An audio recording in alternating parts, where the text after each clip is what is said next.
पिछली बार हमने नोट में कोशिश की थी मुझे नहीं लिखी है. You should have nectar devotion there for sure.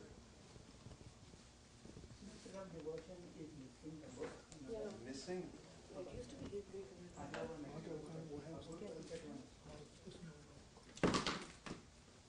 Not direct nectar.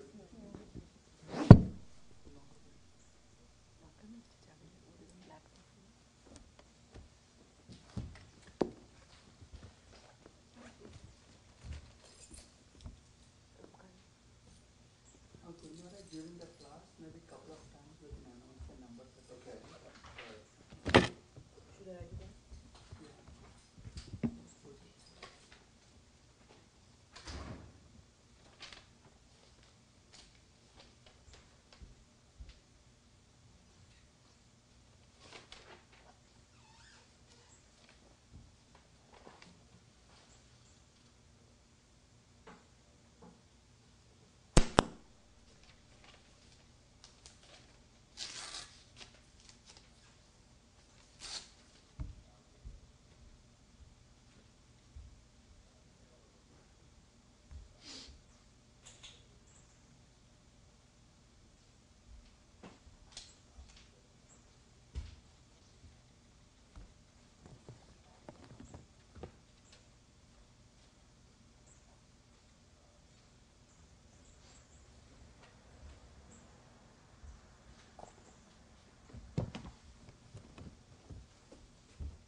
In the supplementary Vedic literature, there's the following list of 32 offenses in the matter of serving the Lord. 1. One should not enter the temple of the deity in a car or palanquin or with shoes on the feet. 2. One should not fail to observe the various festivals for the pleasure of the Supreme Personality of Godhead, such as Janmashtami and Rath Yatra. 3. One should not avoid bowing down before the deity. 4. One should not enter the temple to worship the Lord without having washed one's hands and feet after eating. 5. One should not enter the temple in a contaminated state. According to the Vedic literature, if someone dies in the family, the whole family becomes contaminated for some time according to its status. For example, if the family is a Brahmana, their contamination period is 12 days. For the Kshatriyas and Vaishyas, it is 15 days, and for the Shudras, 30 days. 6. One should not bow down on one hand. 7. One should not circumambulate in front of Sri Krishna. The process of circumambulating the temple is that one should begin circumambulating from the deity's right-hand side and the deity's right-hand side of the temple and come around. Such circumambulation should be performed outside the temple structure at least 3 times daily. 8. One should not spread his legs before the deity. 9. One should not sit before the deity holding the ankles, elbows, or knees with one's hands. 10. One should not lie down before the deity of Krishna. 11. One should not accept prasad before the deity. 12. One should never speak a lie before the deity. 13. One should not talk very loudly before the deity. 14. One should not talk with others before the deity. 15. One should not cry or howl before the deity. 16. One should not quarrel or fight before the deity. 17. One should not chastise anyone before the deity. 18. One should not be charitable to beggars before the deity. 19. One should not speak very harshly to others before the deity. 20. One should not wear a fur blanket before the deity. 21. One should not eulogize or praise anyone else before the deity. 22, one should not speak any ill names before the deity. 23, one should not pass air before the deity. 24, one should not fail to worship the deity according to one's means. In the Bhagavad Gita it is stated that the Lord is satisfied if some devotee offers him even a leaf or a little water. This formula prescribed by the Lord is universally applicable, even for the poorest man. But that does not mean that one who has sufficient means to worship the Lord very nicely should also adopt this method and try to satisfy the Lord simply by offering water and a leaf. If he has sufficient means, he should offer nice decorations, nice flowers and nice foodstuffs, and observe all ceremonies. It is not that one should try to satisfy the Supreme Lord with a little water and a leaf, and for himself spend all his money on sense gratification. 25, one should not eat anything which is not offered first to Krishna. 26, one should not fail to offer fresh fruit and grains to Krishna according to the season. 27, after food has been cooked, no one should be offered any foodstuff unless it is first offered to the deity. 28, one should not sit with his back toward the deity. 29, one should not offer obeisances silently to the spiritual master, or in other words, one should recite aloud the prayers to the spiritual master while offering obeisances. 30, one should not fail to offer some praise in the presence of the spiritual master. 31, one should not praise himself before the spiritual master. 32, one should not deride the demigods before the deity. This is a list of 32 offenses. Besides these, there are a number of offenses which are mentioned in the Varaha Purana. They are as follows. 1, one should not touch the deity in a dark room.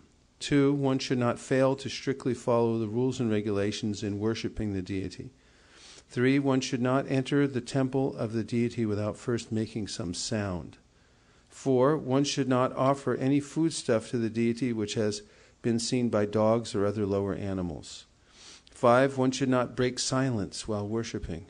6, one should not pass urine or evacuate while engaged in worshipping. 7, one should not offer incense without offering some flour. 8, useless flowers without any fragrance should not be offered. 9, one should not fail to wash his teeth very carefully every day. 10, one should not enter the temple directly after sexual intercourse. 11, one should not touch a woman during her menstrual period. 12, one should not enter the temple after touching a dead body. 13, one should not enter the temple wearing garments of the color of red or blue, which are unwashed. 14, one should not enter the temple after seeing a dead body. 15, one should not pass air within the temple. 16, one should not be angry within the temple. 17, one should not enter the temple after visiting a crematorium. 18, one should not belch before the deity, so until one has fully digested his food, he should not enter the temple. 19, one should not smoke marijuana or ganja. 20, one should not take opium or similar intoxicants. 21, one should not enter the deity room or touch the body of the deity after having smeared oil over his body. 22, one should not show disrespect to a scripture teaching about the supremacy of the Lord. 23, one should not introduce any opposing scripture. 24, one should not chew betel before the deity. 25, one should not offer a flower which was kept in an unclean pot. 26, one should not worship the Lord while sitting on the bare floor. One must have a sitting place or carpet. 27, one should not touch the deity before one has completed taking bath. 28, one should not decorate his forehead with 3-line tilak. 29, one should not enter the temple without washing his hands and feet. Other rules are that one should not offer foodstuff which is cooked by a non-Vaishnav. One should not worship the deity before a non-devotee, and one should not engage himself in the worship of the Lord while seeing a non-devotee. One should begin the worship of the demigod Ganapati, who drives away all impediments in the execution of devotional service. In the Brahma Samhita it is stated that Ganapati worships the lotus feet of Lord Nrsingadev and in that way becomes auspicious for the devotees in clearing out all impediments. Therefore, all devotees should worship Ganapati. The deities should not be bathed in water which has been touched by the nails or fingers. When a devotee is perspiring, he should not engage himself in worshipping the deity. Similarly, there are many other prohibitions. For example, one should not cross or step over the flowers offered to the deity. nor should one take a vow in the name of God. These are all different kinds of offenses in the matter of executing devotional service, and one should be careful to avoid them. In the Padma Purana it is stated that even a person whose life is completely sinful will be completely protected by the Lord if he simply surrenders unto Him. So it is accepted that one who surrenders unto the Supreme Personality of Godhead becomes free of all from all sinful reactions. And even when a person himself becomes, even when a person becomes an offender unto the Supreme Personality of Godhead Himself, he can still be delivered simply by taking shelter of the holy names of the Lord. Hare Krishna, Krishna Krishna, Hare Hare, Hare Rama, Rama Rama, Hare Hare. In other words, in chanting, the chanting of Hare Krishna is beneficial for eradicating all sins, but if one becomes an offender to the holy names of the Lord, then he has no chance of being delivered. The offenses against the chanting of the holy name are as follows. 1, to blaspheme the devotees who have dedicated their lives for propagating the holy name of the Lord. 2, to consider the names of demigods like Lord Shiva or Lord Brahma to be equal to or independent of the name of Lord Vishnu. Sometimes the atheistic class of men take it that any demigod is as good as the Supreme Personality of Godhead Vishnu. But one who is a devotee knows that no demigod, however great he may be, is independently as good as the Supreme Personality of Godhead. Therefore, if someone thinks that he can chant Kali Kali or Durga Durga, and it is the same as Hare Krishna, that is the greatest offense. 3, to disobey the orders of the spiritual master. 4, to blaspheme the Vedic literature or literature in pursuance of the Vedic version. 5, to consider the glories of chanting Hare Krishna to be imagination. 6, to give some interpretation on the holy name of the Lord. 7, to commit sinful activities on the strength of the holy name of the Lord. It should not be taken that because by chanting the holy name of the Lord one can be free from all kinds of sinful reaction, one may continue to act sinfully and after that chant Hare Krishna to neutralize his sins. Such a dangerous mentality is very offensive and should be avoided. 8, to consider the chanting of Hare Krishna one of the auspicious ritualistic activities offered in the Vedas as fruit of activity or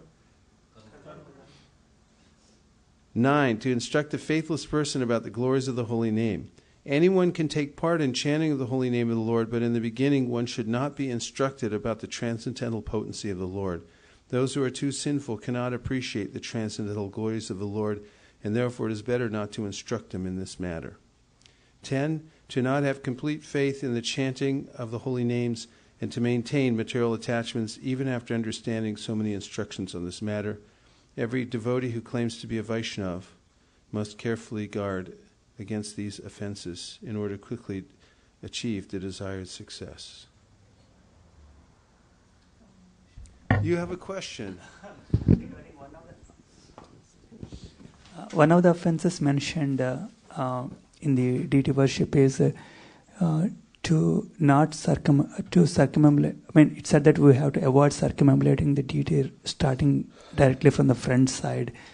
But I'm not able to understand it, what it really means. It says one has to start from the right. What does it mean? Means go out this door and then go around the building 3 times. Clockwise. Okay, but what does it mean by circumambulate directly from the front? Because when we are going around, at some point we may come in front also.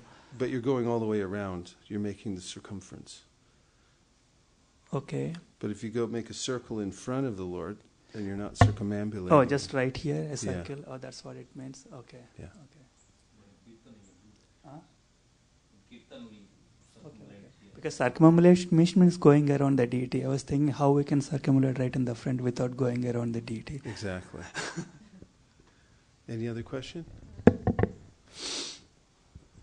I had a question. I don't know if this was mentioned here, but I'm not very sure, I think we should not pay obeisances to anyone else in front of the deities. Is that correct? Yes. Even to spiritual master? Yes. Okay.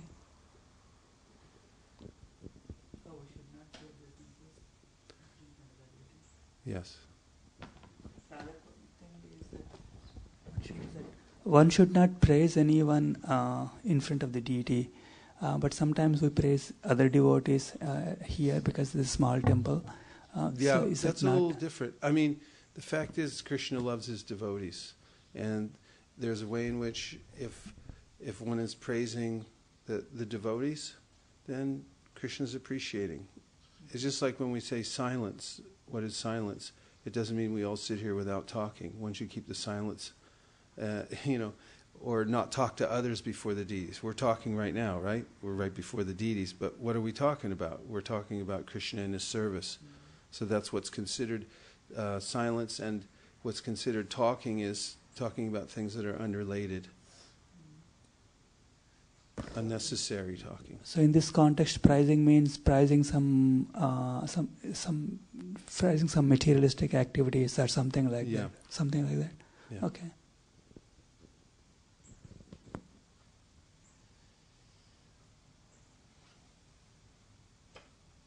Brahma Samhita.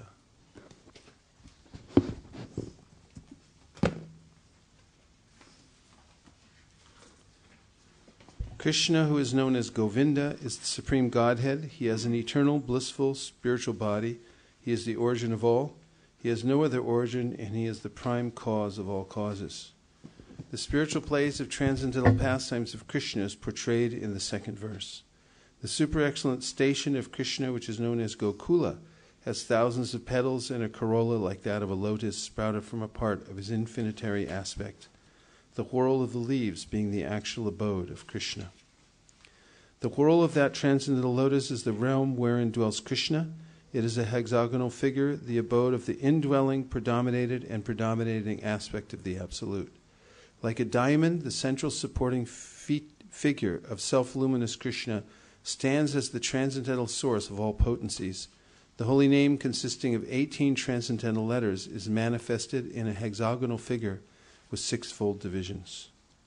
The whorl of that eternal realm, Gokula, is the hexagonal abode of Krishna. His petals are the abodes of gopis, who are part and parcel of Krishna, to whom they are most lovingly devoted and are similar in essence.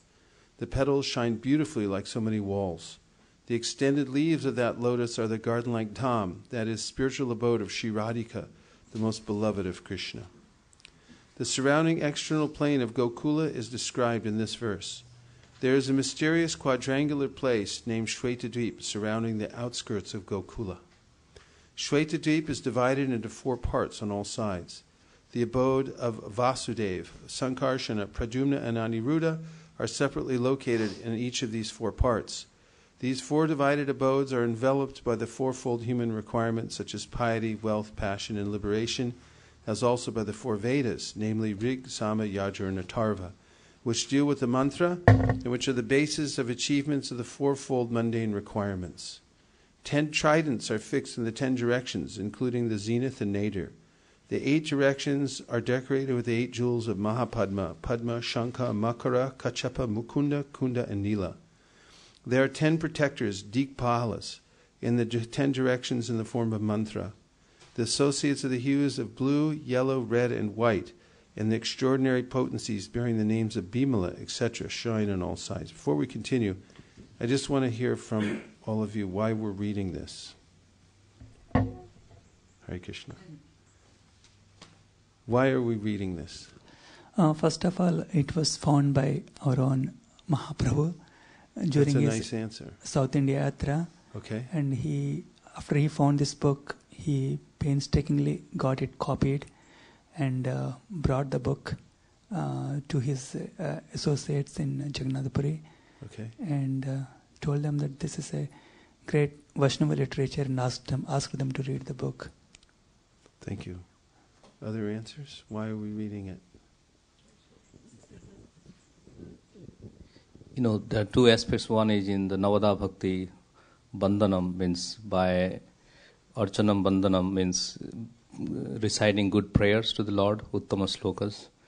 This Brahma Samhita, Prabhupada also one time mentioned that this is a memory of my Guru Maharaj, very essential memory, and one should recite in the morning. In one of the lectures, he did not make a claim that everybody should do, but he told in a casual mood that one should recite this Brahma Samhita. This is the memory of my Guru. To reflect his memory, I just continue to recite. That's why I said. Thank you very much. Shraddha and then Mukaravind. I was actually going to say the same thing as Palimardan Prabhu, that it's a glorification of the Lord, and so we read that prayers. Okay. Prabhuji, in the 28th purport is written that Sriman Mahaprabhu has taught this hymn to his favorite disciple in as much as it fully contains all the transcendental truth regarding the Vaishnava philosophy. Readers are requested to study and try to enter into the spirit of this hymn with great care and attention as a regular daily function. Okay. Swati, anything? Of course, all their answers, but I was thinking, it tells us a lot about the spiritual world, and it's so nice to know everything through these, there's authoritative, scripture about the spiritual world. Nice. Thank you. I just came in, so I just missed So why are you here? because I want to listen. Go ahead, give her the microphone. Why are we reading Brahma Samhita? What do you think? It's his glorification of Lord that Brahma himself sang, so it And has why great is that meaning. important? Why maybe we could be watching? Isn't there something on the airwaves this morning? Captain Kangaroo or? It's the basic truth of what Lord's qualities are and how beautiful He is. How Why do you want to attractive hear he is. about that? Why not listen to the watch? There's other things. There's football games today, maybe. That's all the heart baseball. wants. Huh? That's all the heart wants to listen. The heart wants to listen to this. Okay. Yeah. For your purification, Ramananda Saka. It was already told, but I'm just saying it again, that it contains all the essential truths about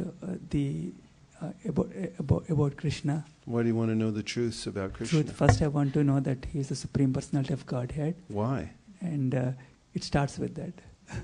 Why do you want to know about him? I want to know who is the Supreme Personality of Godhead. Why? Because because it gives me some relief. To Gives know you that, relief. Yeah, to know that there is one person who is in charge of the whole thing. It's not going on just like... That's interesting, if you're relief. Okay. Can you give a shloka that tells how that you get relief from knowing that about the Supreme Personality of Godhead? Bhaktaram yajñatapasam sarvaloka maheswaram suhridam sarvabhutanam jñatvamam santim richati. Meaning? Meaning, a person knowing me means Krishna, knowing me to be the Bhaktaram, knowing me to be the beneficiary of all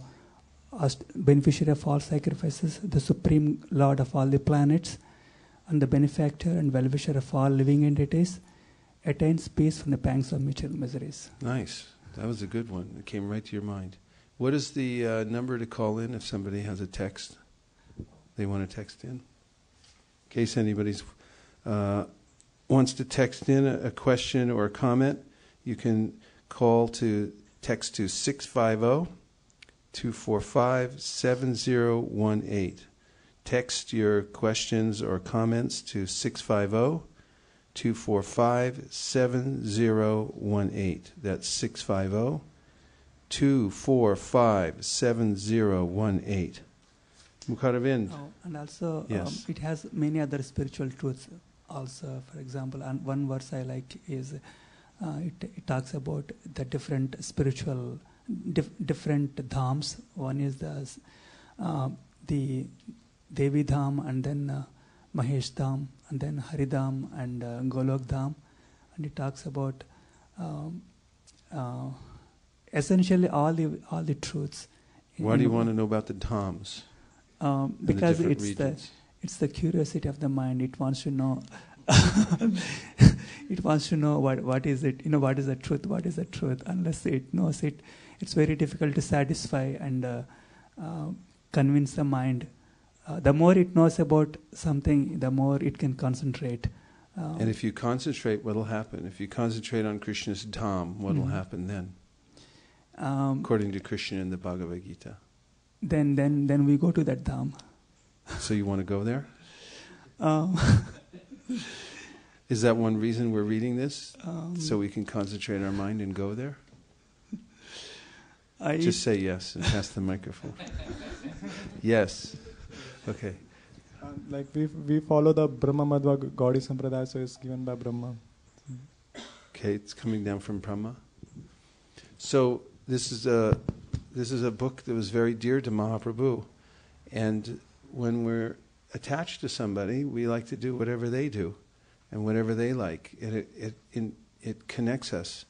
So I was thinking while we were reading this is a book, as you were, the first point you made, that Mahaprabhu had adored this book, and he thought it's so important and such a beautiful book that he had it hand-copied and passed out to all his disciples. So we're the beneficiaries of that. We're really lucky. Mahaprabhu had brought this book out and specifically passed it on, and now somehow or other we have it. So we should remember that we're doing this because we're followers of Mahaprabhu, and it connects us to him, makes us closer, and all the other reasons that we said too. Yanti deva vrita devan pitran yanti pratirvrita bhutani yanti bhuteja yanti mam yajino pimam. Yanti means go. We're always going somewhere, and wherever we have our heart set, that's where we're going to go. We go where our heart is set. And therefore we're cultivating this desire to go back home, back to the spiritual world, to be with Krishna. When we hear about the places in this material world, we naturally develop a desire to go there. That's why people advertise. If you walk by the travel agency on Burlingame Avenue, you'll see they always have a new scene. Like they'll have a picture of Italy, Hare Krishna, and then they'll describe what it's like there. There are grape vineyards, and the weather's very nice, and it sounds just like California to me. But the fact is, they're trying to attract the mind. That's, oh, let me go there. Everyone wants to go somewhere because the soul is capable of living in any atmosphere. The soul can exist in any atmosphere. In the material world or the spiritual world, we can go anywhere. And the separated energy of the Lord, where we're situated now, is the place called Dvitiya. It's separate from the Lord, and therefore we suffer in many different ways because of our separation. Not the least of which is fear. Bhayam dvitiya abhinibesha tasyad. We become absorbed in the Lord's separated energy, and wherever we go, there's fearfulness and anxiety. And any destination in this material world is not good enough for us because we're part of the superior energy. We'll feel incomplete here. But we're fixing our mind on the spiritual world. We're hearing what it's like. Just like a travel agency will say, oh, it's really nice. You're going to love it here. The weather is perfect and the people are friendly and everything. So we're hearing all about the spiritual world, and because of that, this is called Sambandha Gyan. We're understanding our relationship with Krishna and the spiritual world. And by hearing about that, then we actually develop an intense desire to go there. That enhances our chanting of the holy names also, because our mind and our heart hankers to go to that place. So this hearing about Krishna from the authorized Vedic literature, anavriti shabdat. The Vedanta Sutra says that after hearing about this place, you'll attain it and you'll not come back. You'll not come back to this material world. And how do you attain it? Shabdat. By this sound. It's this sound vibration will actually take you there. It'll attract you. You go by mantra. And anavrittihi shabdat means that these special sounds that come from the revealed scriptures will actually take us to the other side, will take us to that place. Anyarevahur vidyaya, anyarahur avidyaya, iti shushumadhiranam yenas tadvidichakshire. The self-realized souls who are fixed in this Brahman, their nishta, their dhira, they know that this is the real substance. And they're teaching this knowledge. And this kind of knowledge gives a very particular result. And avidya, or the opposite, the cultivation of knowledge about how to enjoy in the material world, even in a subtle or a gross way, that keeps us bound in the fearful condition of material life. Anyarevahur sambhavad, anyarahura sambhavat, iti shushumadhiranam yenas tadvichakshire. One result is obtained by worshipping the supreme cause of all causes through hearing, and another result is attained by worshipping that which is not supreme, the separated energy of the Lord, which is binna prakriti, the separated energy, separated material energy. And therefore, this is the prime process for going back to Godhead. Sitting together and hearing from the revealed scripture, especially those which are particularly dear to Mahaprabhu and his devotees. So we're engaged in the primary activity of devotional service and going back to Godhead right from this very place. Okay, I wanted number to add 6. that, excuse me, Sudeep Sabnis Prabhu is on the... Yes, from Sudeep, Haribol.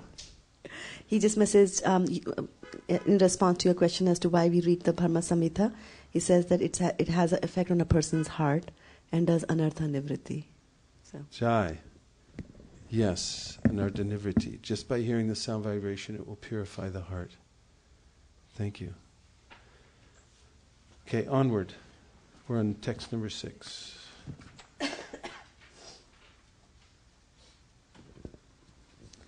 The Lord of Gokula is the transcendental supreme Godhead, the own self of eternal ecstasies. He is the superior of all superiors and is busily engaged in the enjoyments of the transcendental realm and has no association with his mundane potency. Krishna never consorts with his illusory energy. Still, her connection is not entirely cut off from the absolute truth. When he intends to create the material world, the amorous pastime, in which he engages by consorting with his own spiritual chit potency, Rama, by casting his glance at the deluding energy in the shape of sending his time energy, is an auxiliary activity. The secondary process I just want to make a comment about that. It's consciousness is real substance. And we find out from the beginning of Brahma Samhita that the material world becomes animated by the glance of Mahavishnu. And that's consciousness. Wherever we look, we manifest something. That's why we say, where attention goes, energy flows.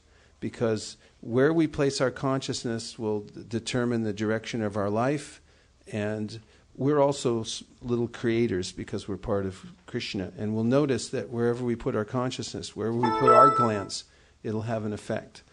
So Mahavishnu is all-powerful. He's the source of all living entities and the origin of all consciousness. When he just glances at the material world, he manifests, he animates it with all the living entities. So this is something very important to consider. Where are you putting your glance? Where's your attention going? When the heart is purified, the glance is going towards Krishna. You're looking at the deities and you're appreciating. You're thinking, they're so beautiful. This is an effect of purification, and also into our service, and anywhere where there's Krishna. And the devotees who are being trained in devotional service and vidhi bhakti, they're careful not to put their glance into anything that will distract them from Krishna. They don't want to look in other places. Vyavasayatmika buddhi ekeha kurunandana. Their determination is fixed. So first comes intention, and then comes attention. And they both have the word ten, which means to connect. Like tendon means that you're connecting the bones. So attend, attention, and intention. And once our intention is fixed through hearing, that we understand that by looking at Krishna, by hearing about Krishna, we actually become satisfied. Our thirst is for the things that we're actually looking for is satisfied. I saw a billboard on the way here, and it had some kind of new drink. I have no idea what it is, but the advertisement said something like "Smash your thirst," and it has a bottle of this stuff.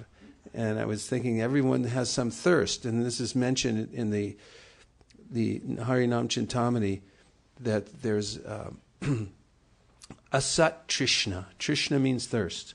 So there's a way in which I develop a thirst for things that are not permanent. They're asat. They're here today and gone tomorrow. And this is the cause of all our suffering in the material world. There's a way that we suffer over and over again because we experience the death of the ego, in the sense that Arjuna went onto the battlefield of Kurukshetra, and then Krishna was pointing out to him, look, there's Dronacharya. Look, there's all your family members. There's your grandfather on the other side. And Arjuna was suffering because he was then thinking, if they all die, what's the use of me? Because we are our attachments in this material world. This is our only connection to the material world is our attachment to it. And therefore, we suffer over and over again because of asat trishna, because I have a thirst for the non-permanent, for the things that are based on my false ego, the extension of my material and subtle material bodies. I extend out into the material world, I become attached to them, and then when they're taken away, I die. I actually die that death. When someone's very dear daughter or son or relative dies, they die inside. They cry inside. They're suffering inside. They die that death also because of their attachment. To that temporary relationship becomes severed, and therefore they suffer. So the thirst for the thing that we're actually thirsting after is can only be quenched by Krishna, by hearing about Krishna and by the transcendental sound vibration. Oh, and my main point was consciousness, where we're placing our consciousness, because that's who we are. We're conscious. We're a unit of consciousness, part and parcel of Krishna. So we don't have to look any farther than this. Wherever we place our consciousness, that's the direction our life is going to go. And if we place our consciousness in Krishna and Krishna's name, then we will go back to Krishna. Okay, go ahead. The secondary process of association with Maya is described. Rama Devi, the spiritual chit potency, beloved consort of the Supreme Lord, is the regulatrix of all entities. The divine plenary portion of Krishna creates the mundane world. At creation there appears a divine halo of the nature of his own subjected portion, Swamsha. This halo is divine Shambhu, the masculine symbol or manifested emblem of the Supreme Lord. This halo is the dim twilight reflection of the supreme eternal effulgence. This masculine symbol is the subjective portion of divinity who functions as progenitor of the mundane world, subject to the supreme regulatrix, Niyati. The conceiving potency in regard to mundane creation makes her appearance out of the supreme regulatrix. She is Maya, the unlimited, non-absolute apara potency, the symbol of mundane feminine productivity. The intercourse of these two brings forth the faculty of perverted cognition, the reflection of the seed of the procreative desire of the Supreme Lord. Purport. Sankarsana, possessed of creative desires, the subjective portion of Krishna, taking the initiative in bringing about the birth of the mundane world. So Krishna is the primeval Lord. He's the origin of everything. Ishvara Paramakrishna Sakchidananda Vigraha Anadir Adir Govinda Sarva Karana Karana. But he expands himself. And his first expansion is Balaram. And then Sankarshan, Pradyumna, Vasudev, Aniruddha. This is called the Chaturvyuha. And then there's Mahasankarshan, it's the next expansion. And then the second Chaturvyuha. And then we get Mahavishnu, Garbhadakshay Vishnu, Shirdakshay Vishnu expansions. And is that Mahavishnu, who's an expansion of the expansion and the expansion and the expansion of Krishna and so forth, who's glancing at the material world. So in a very indirect way, Krishna is looking over the material world, or has a very indirect connection with the material world. Lying in the causal water as the primal Purusha avatar, he cast his glance at Maya, the limited potency. Such glance is the efficient cause of the mundane creation. Shambhu, the symbol of masculine, mundane procreation, is the dim halo of this reflected effulgence. So it means that the glance of Mahavishnu is personified in the form of Shambhu. It is this symbol which is applied to the organ of generation of Maya, the shadow of Rama, or the divine potency. So who can quote a verse from the Brahma Samhita that tells how Maya is the shadow of the Lord's internal potency? Yes.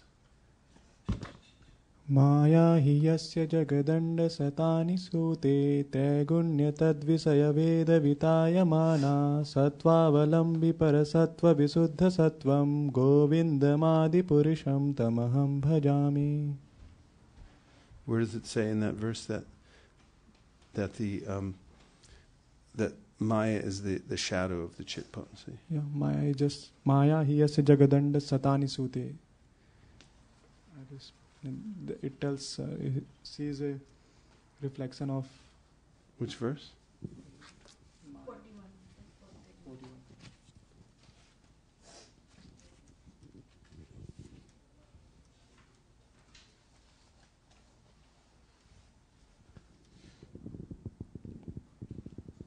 Oh no, in this. I worship Govinda, the primeval Lord, who is absolute substantive principle, being the ultimate entity in the form of the support of all existence, whose external potency embodies the three mundane qualities, namely Sattva, Rajas and Tamas, and diffuses the Vedic knowledge regarding mundane world. Thinking of a different verse. Go ahead, Swati. This one. Shrishti Sthiti Pralaya Sadhana Shakti Reka Chayeva Yasya Bhuvanani Bibharti Durga Ichhanurupamapi Yasya Chacheshta Tesha Govindamadi Purusham Tamaham Bhajami. Translation.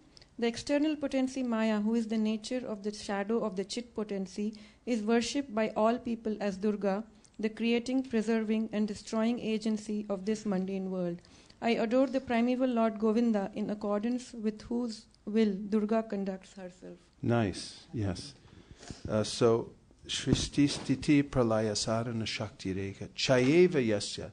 So, Maya is the shadow of the Chit potency.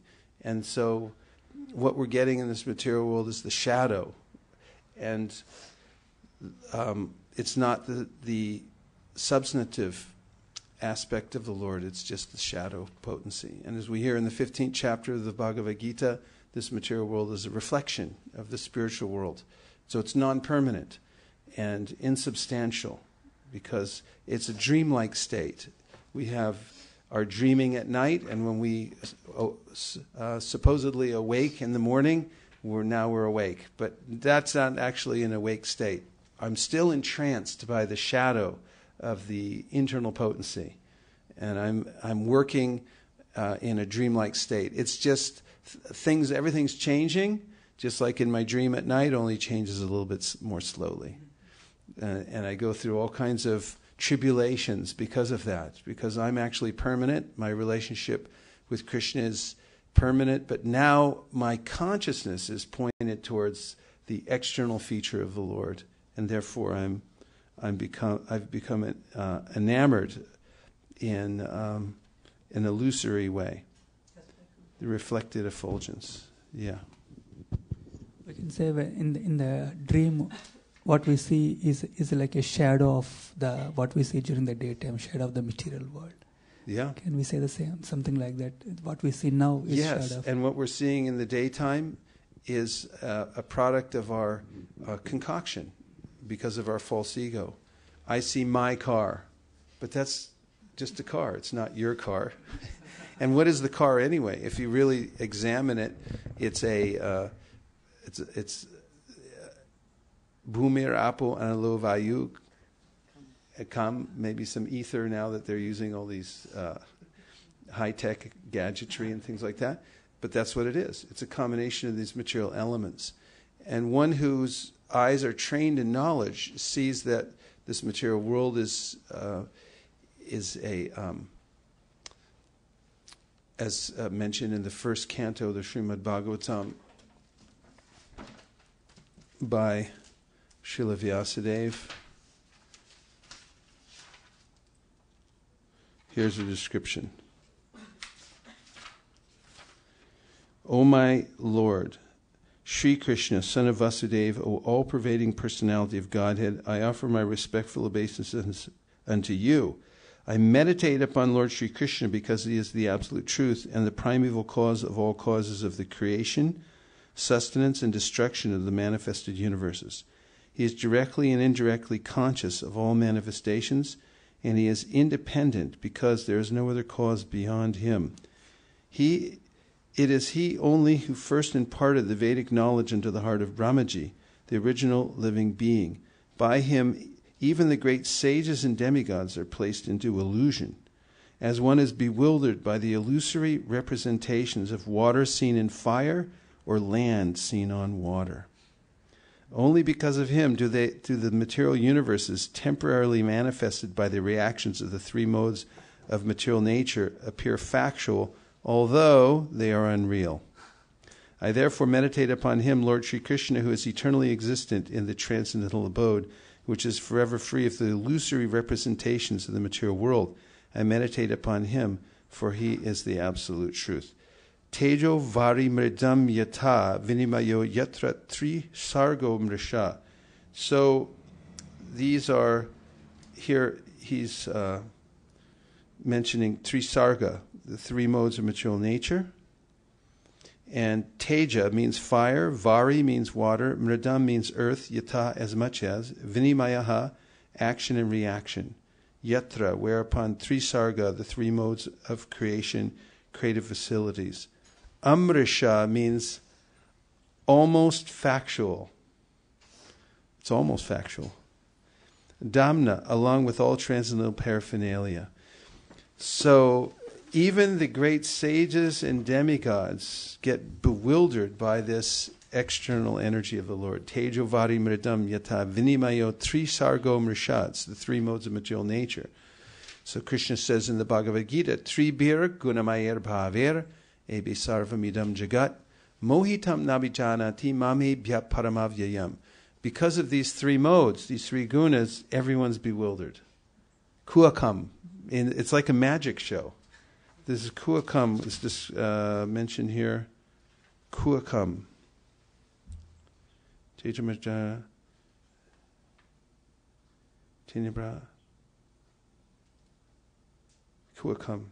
Kuakam means illusion, like magic. It's a whole magic show going on where I think that this is my body, this is me, and this is my mother, my father, and this is my country, my countrymen. This is Kuakam. This is illusory. It's a magic show. And I'm caught up in that. So this is the shadow. Yes? The verse you just quoted says that only because of him, whatever it is, it says that although it is unreal, it's referring to the material world. Does unreal mean it? Also, does it mean that it doesn't exist? No, it exists. But it's just not temporary. Real. Okay. That's what it means. Okay. It's temporary. It's unreal as long as one doesn't understand its connection to the Supreme Lord. Ritertam yat pratyeta na pratyeta chatmani tad vidyadatmano mahayam yatabhaso yatatamaha. Anything that you perceive that you think doesn't have a relationship to the Supreme Lord, it's darkness. Because it's not connected to the Supreme Consciousness. It's not connected to the Supreme Conscious. Everything is part of Krishna and everything's connected to him. But Maya means I lose that connection. I lose that connection. And I don't see it in connection with the Lord, and therefore it becomes illusory. But when one sees the material world as connected to Krishna, then, as Prabodhananda Saraswati Thakur says, I see it as the abode of joy, because he sees an opportunity to serve Krishna everywhere he looks. Yes. There's some delay in the text coming over here, but I just thought I'll read text, this. Yeah, what is the text? Yeah, I'm still going to read it because this is from little Avantika. Okay, from Avantika. So she says that we want to visit the Dham, as the Dham is not a materialistic place, because Lord Krishna, the Supreme Personality of Godhead, the controller of whole universe, resides over there. Avantika and Rajesh. Thank you, Avantika. Very nice. For those who are just tuning in, if you want to text in a comment or a question, the number is 650-245-7018. That's 650-245-7018. And we're just on the purport from the Brahma Samhita on page number 20. When we're hearing such things as how the gigantic feature of the Lord, Mahavishnu, inconceivably huge Lord who's sleeping on the causal ocean, and he simply glances over the material energy. Just by his conscious glance, He impregnates it with all the living entities. And then how Shambhu is the symbol of the masculine mundane procreation, is the dim halo of this reflected effulgence. So then from his glance, Shambhu is then manifested. It is this symbol which is applied to the organ of generation, Maya, the shadow of Rama, or the divine potency. So there's the linga, the yoni, and they connect that's Shiva and Parvati, Shambhu. The first phase of the appearance of the mundane desire created by Mahavishnu is called the seminal principle of Mahat, or the perverted cognitive faculty. It is this which is identical with the mental principle ripe for procreative activity. The conception underlying it is that it is the will of the Purusha who creates by using the efficient and material principles. Efficiency is Maya, or the productive feminine organ. The material principle of Shambhu, or the procreative masculine organ. Mahavishnu is Purusha, or the dominating divine person wielding the will. Pradhan, or the substantive principle in the shape of mundane entities, is the material principle. Nature embodying the accommodating principle Adhara is Maya. The principle of embodied will bringing about the intercourse of the two is the dominating divine person, Purusha, subjective portion of Krishna, the manifester of the mundane world. All of these three are creators. The seed of amorous creative desire in Goloka is the embodiment of pure cognition. So that we heard earlier that this process of creation in the material world, Hare Krishna, is the perverted cognitive faculty. Whereas in Goloka, the same principle of creation, of sex, of attraction for the opposite sex is there, but it is in its pure form. This is called the Adiras. So we find that in this material world, there's a dance going on. If you see birds, you watch these peacocks. During mating season, they really get animated, and they start showing their the males. They start walking around the female hen peacock, and they start showing their feathers, and they shake them like this. And this goes on a Saturday night in any small town in America. That they have laws in some of these small towns that no cruising. Cruising means that the males get their car, they get it all fixed up, and they shine it up, and they put wheels on it so it's jacked up in the back, and then they sit in the front, they put a hat on or something, and then they lean out the window, and they go up and down the street with their radio blasting. And if they see, the opposite sex, someone there's like, hey, here I am.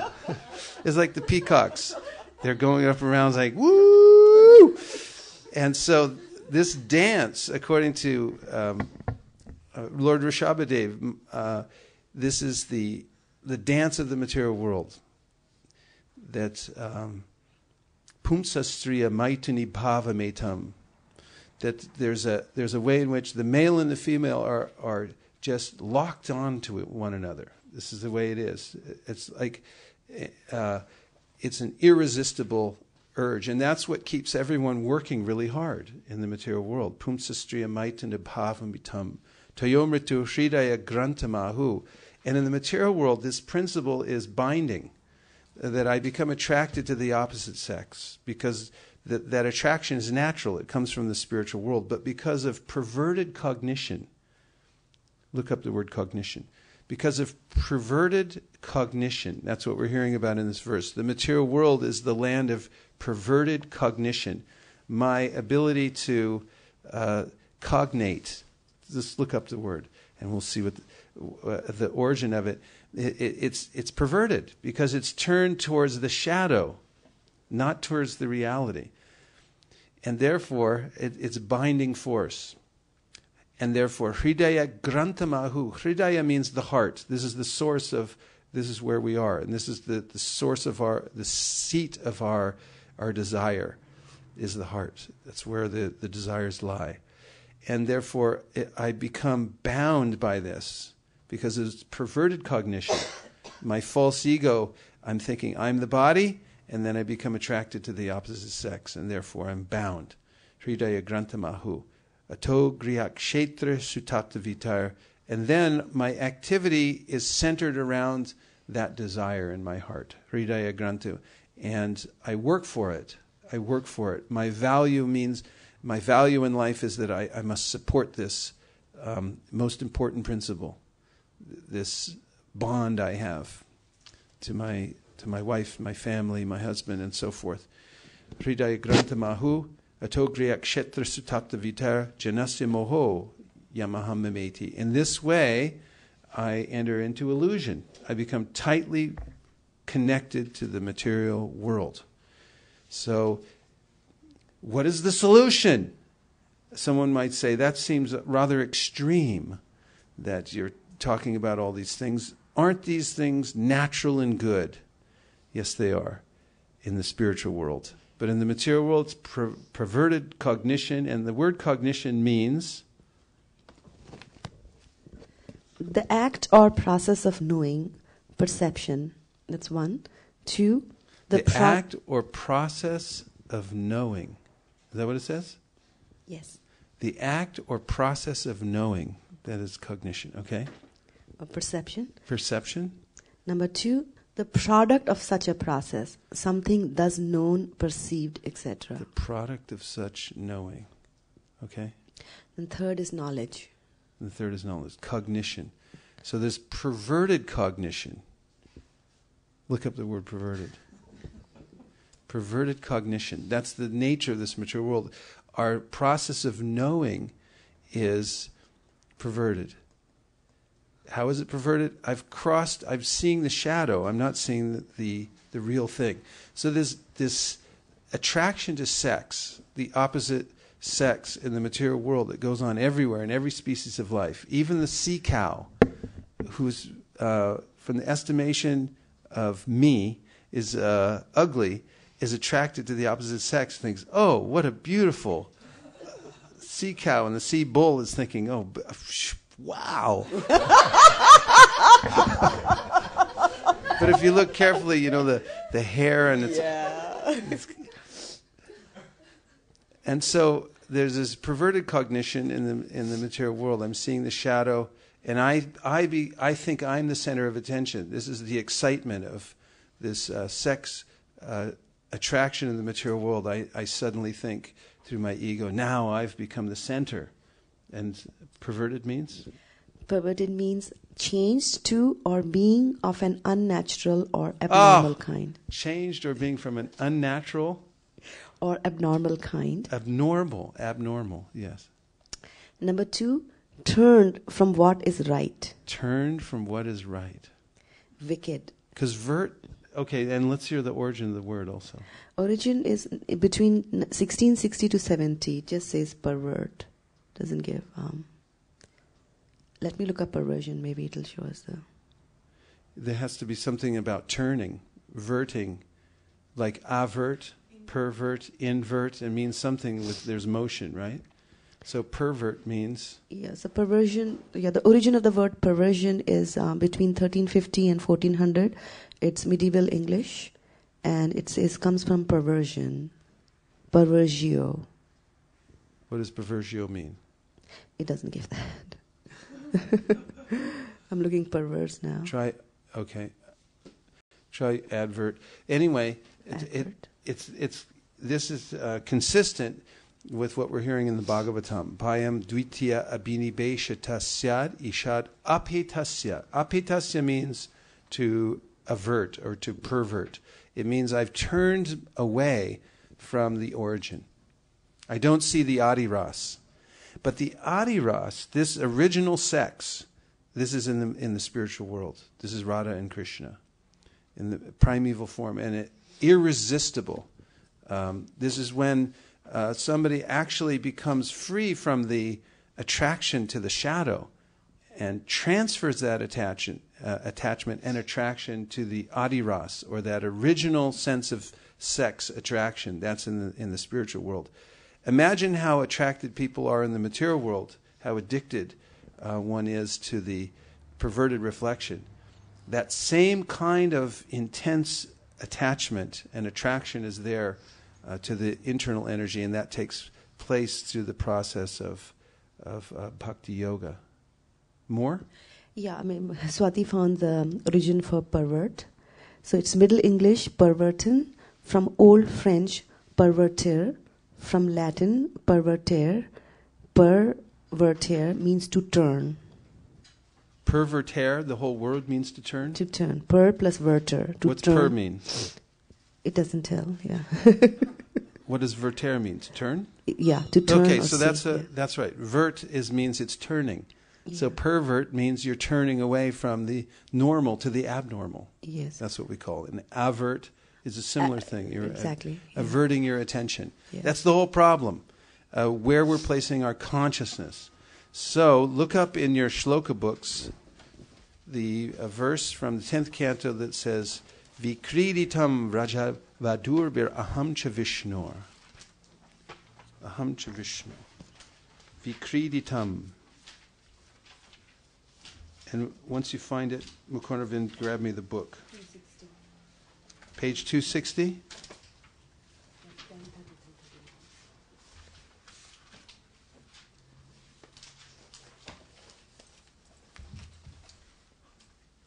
For those of you who are online and you'd like to text in, the number is 650-245-7018. Our operators are standing by for your calls. Okay, 10:33:39 in the Srimad Bhagavatam. I'll say, then please repeat. Vikriditam vrajavadur biraham idam cha Vishno. Shadhan vito nishunuyad atavarna yedya. Bhaktim param bhagavati pratilabhya kamam. Vridrogam ashva pahinot yacharin adhiraha.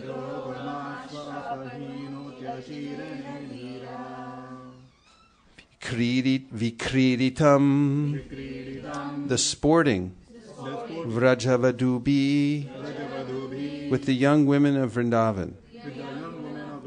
Idam, this, Cha, and Vishnu, by Lord Vishnu. Shradhanvitaha, faithfully, Anushrunuyat, hears, Ata, or Varnayed, describes, Yaha, who, Bhaktim, devotional service, Param, transcendental, Bhagavati, unto the Supreme Personality of Godhead, Pratilabhya, obtaining, Kamam, material lust, Hrit, in the heart, Rogam, the disease, Ashu, quickly, Apahinoti, he drives away, Achirena, without delay, Dhiraha, sober. Translation. Anyone who faithfully hears or describes the Lord's playful affairs with the young gopis of Vrindavan will attain the Lord's pure devotional service. Thus he will quickly become sober and conquer lust, the disease of the heart. Please repeat.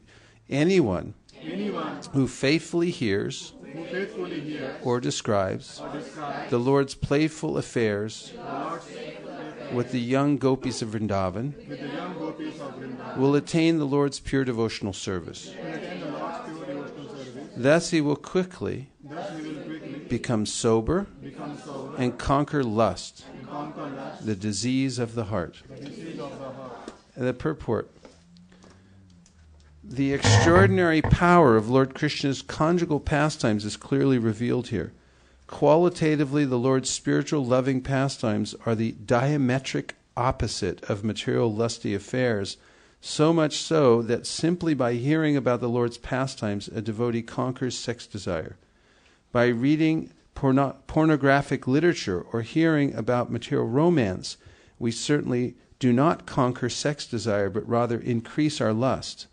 But hearing or reading about the Lord's conjugal affairs has exactly the opposite effect, because they are of the opposite nature, being purely spiritual. Therefore, it is by the causeless mercy of Lord Krishna that he exhibits his rasa lila within this world. If we become attached to this narration, we will experience the bliss of spiritual love and thus reject the perverted reflection of that love which is called lust. As nicely put by Lord Krishna in the Bhagavad Gita 2:59, param drishtva nivartate. Once having directly experienced the Supreme, one will not return to material pleasures. Okay, finishing the purport. On the top of page 21, Mahavishnu is the Purusha, or the dominating divine person wielding the will, pradhana, or the substantive principle in the shape of mundane entities, is the material principle. Nature embodying the accommodating principle, adhara, is Maya. The principle of embodied will bringing about the intercourse of the two is the dominating person, Purusha, subjective portion of Krishna, the manifester of the mundane world.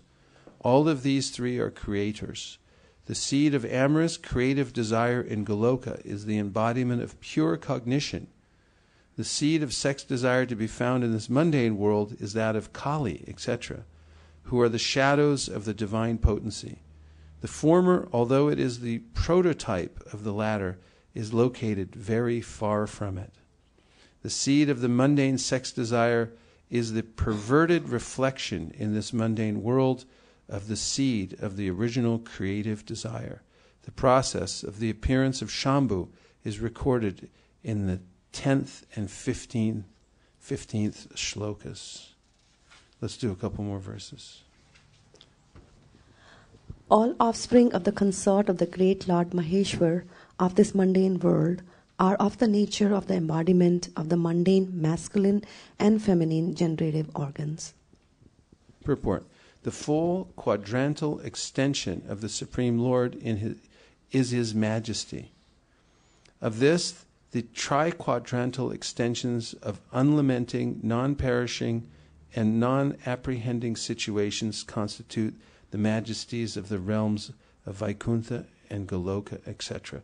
So this material world is described as ekapad vibhuti, or 1/4 of the creation of the Lord. So that's why it's being described that there's 4 quarters, quadrantal. And one of those sections is the material world. So sometime you might see a prison house when you drive by. You barely notice it, probably, unless somebody says, hey, there's the state penitentiary.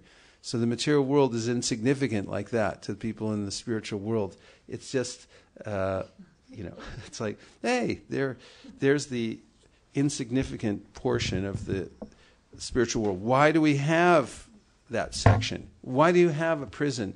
In fact, when someone builds a city, as they're building the city, they'll also build a prison house along with it. Why? Because they know that some people are going to be... They know in advance, right? They're going to be... So, in order for there to be free will, and there is free will of the soul, there has to be a choice. So, Krishna... naturally, there are these 2 sections. Without a choice, if you say, you can have whatever you want as long as it's black. In other words, like Henry Ford used to say, you can have any color car you want as long as it's black. That's not free choice. You can... That was the first cars that were made in America. They had to be black. So there's choice. You can say you can live in the material world or the spiritual world, and that facility is there because naturally some will choose to have a perverted cognition and to misuse their independence.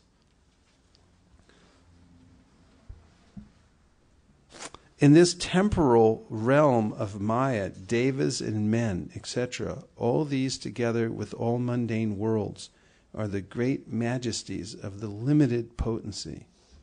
So even this limited potency that we say is insignificant is fully incomprehensible and majestic in all its aspects.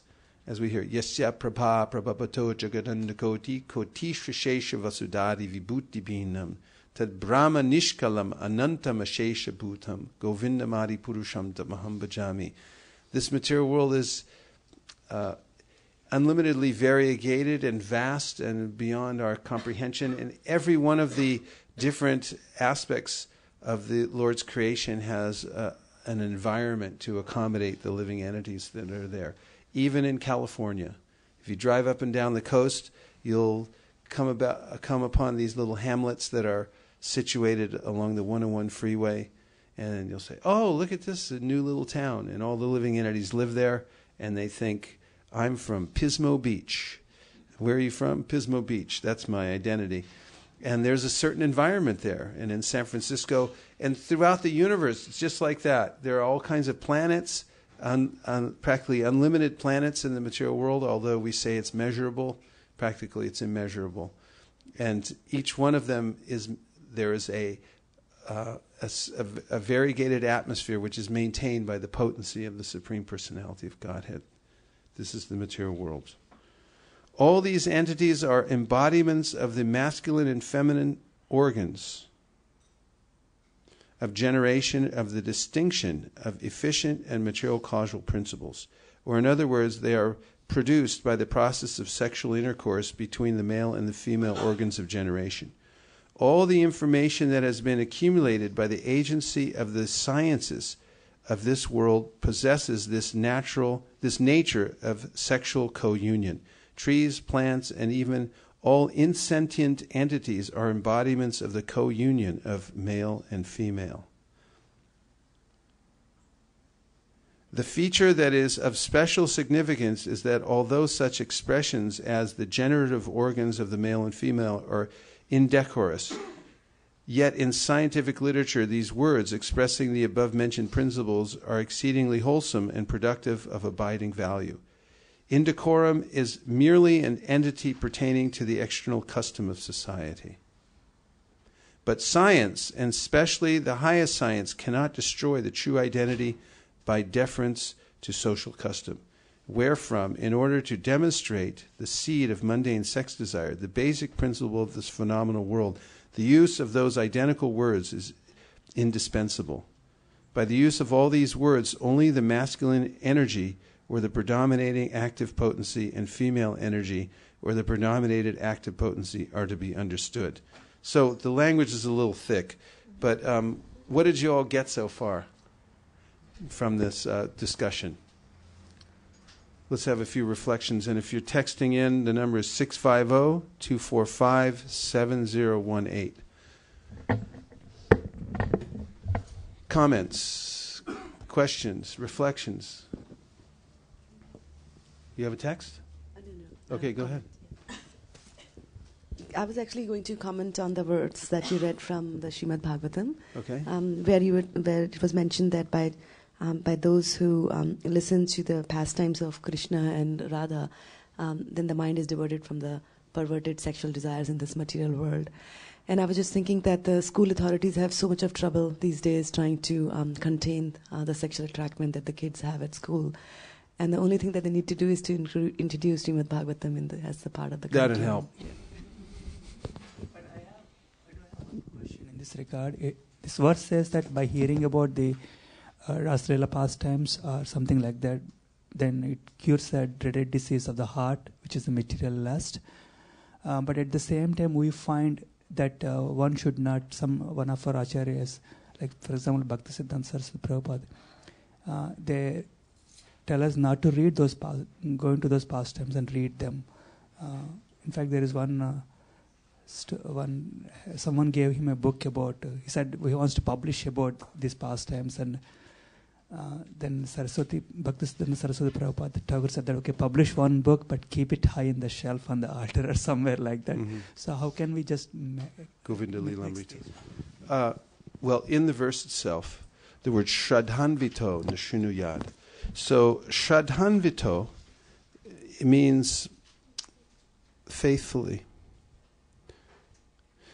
Ashrunuyat, one who faithfully hears. So what's implied in that is that one must have the qualification to hear, the faith. If you don't have faith in it, for instance, we heard earlier one of the offenses against the holy name is to preach to the faithless. You start telling people something that is incomprehensible to them. And it's there's a saying in the Bible, maybe in the Old Testament, that don't throw pearls before a swine. Think about it for the minute. Swine means a pig. And if you see a pig and you have some valuable pearls and you say, here boy, come on, throw the pearls down, then what will he do with them? What can he possibly do except trample them or, he won't appreciate it. So there's a way in which there has to be an appreciating capacity, which we heard about in the Adi Lila, where Prabhupada talks in the fourth chapter of the Adi Lila, verse 34, in the second to the last paragraph, that one must have the appreciating capacity. So this is what Shraddhanvito Nashrunuyad. One has to hear with this appreciating capacity. Therefore, there's a progressive path of hearing. One has to hear Sambandha Gyan. In the beginning, one hears about our relationship with the material world and how Krishna is the Supreme Personality of Godhead. And as we gradually progress and our faith increases, we have the adhikari, or the ability, the faith in Krishna as the Supreme Personality of Godhead, to hear about his pastimes. Now, in Los Angeles, in the 1970s, there was a group of devotees who misinterpreted this verse and other verses like it in the Chaitanya Charitamrita. And they started a club in which they would only hear these things about Radha and Krishna, because they felt like, well, if it's the medicine, we're just going to take it and forget everything else. And Prabhupada stopped that program because he said that you don't have the qualification, and that you should hear these things incidentally, which means that you should go through and read everything. And in the course of what you've been given, if it's there in the context, then you read it and hear it as a matter of duty. But don't try to artificially fix your mind in a certain direction and say, I'll only hear this, and I won't hear Bhagavad Gita, which is what they were saying. They were saying Bhagavad Gita is lower, and this is higher. But Prabhupada said, for you, you can't distinguish those things. And so through progressive hearing, we have to understand that. We have to come to that position of faith and being able to hear the topics. At the same time, Prabhupada, after admonishing these devotees for trying to exclusively hear only these higher topics, said it doesn't mean that we boycott Radharani. And you'll notice that Prabhupada gave us the Krishna book before he gave us practically all the other books as well, because he wanted to make sure we didn't miss it. He wasn't sure how long he was going to be with us and available to translate all these things. So in an emergency mode, he translated the 10th canto of the Srimad Bhagavatam, which gives us these intimate pastimes of Krishna with his devotees. And he did it in such a way that we can't make any mistakes. He included within the commentary the Sambandha Gyan, so we understand that these are not mundane affairs between ordinary boys and girls in the material world. So we have to follow in the footsteps of our acharyas in hearing about these things. It doesn't mean that we should boycott them, but we should hear them incidentally in the course of our studying the Bhagavad Gita, Srimad Bhagavatam, and the Chaitanya Charitamrita. And in the association of faithful devotees, we will not be misled. So Prabhuji, I just got reminded of this point that I heard in a lecture, I heard that if we hear all these pastimes and if it increases our love for Krishna and his devotees, then we'll go to Golo spiritual world. But if it increases our lust and drives us towards that, then he will go towards hell. So what you're saying, like what it produces within the heart, it really depends on the level that you're saying, that the faith that which we have and the level. Yeah, that's right. Thank you. Other points? Yes. Prabhu, I have a question. I've been thinking about this appreciating capacity. So the other day also, His Holiness Radhanath Maharaj was saying in the class that when you appreciate, that's when the loving relationships, you can experience loving relationships. So I was wondering that, I'm trying to appreciate, but at the same time I feel I should also, get appreciated, because then it becomes mutual and the relationship will grow.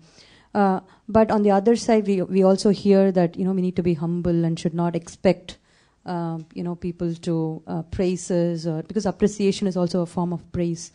So I was thinking how to not expect appreciation, but at the same time I want to feel appreciated, because I know that's when the relationship grows.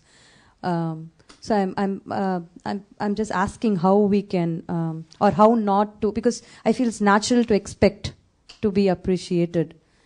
Sure. And you won't stick in a relationship for very long, at least not forever, when you're not being appreciated. When there's no reciprocation, you eventually drift apart. And there has to be some mutual appreciation.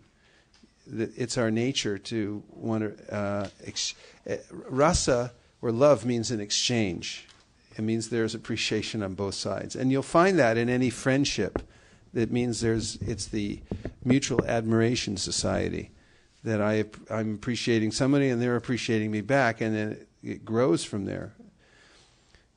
And it's very difficult.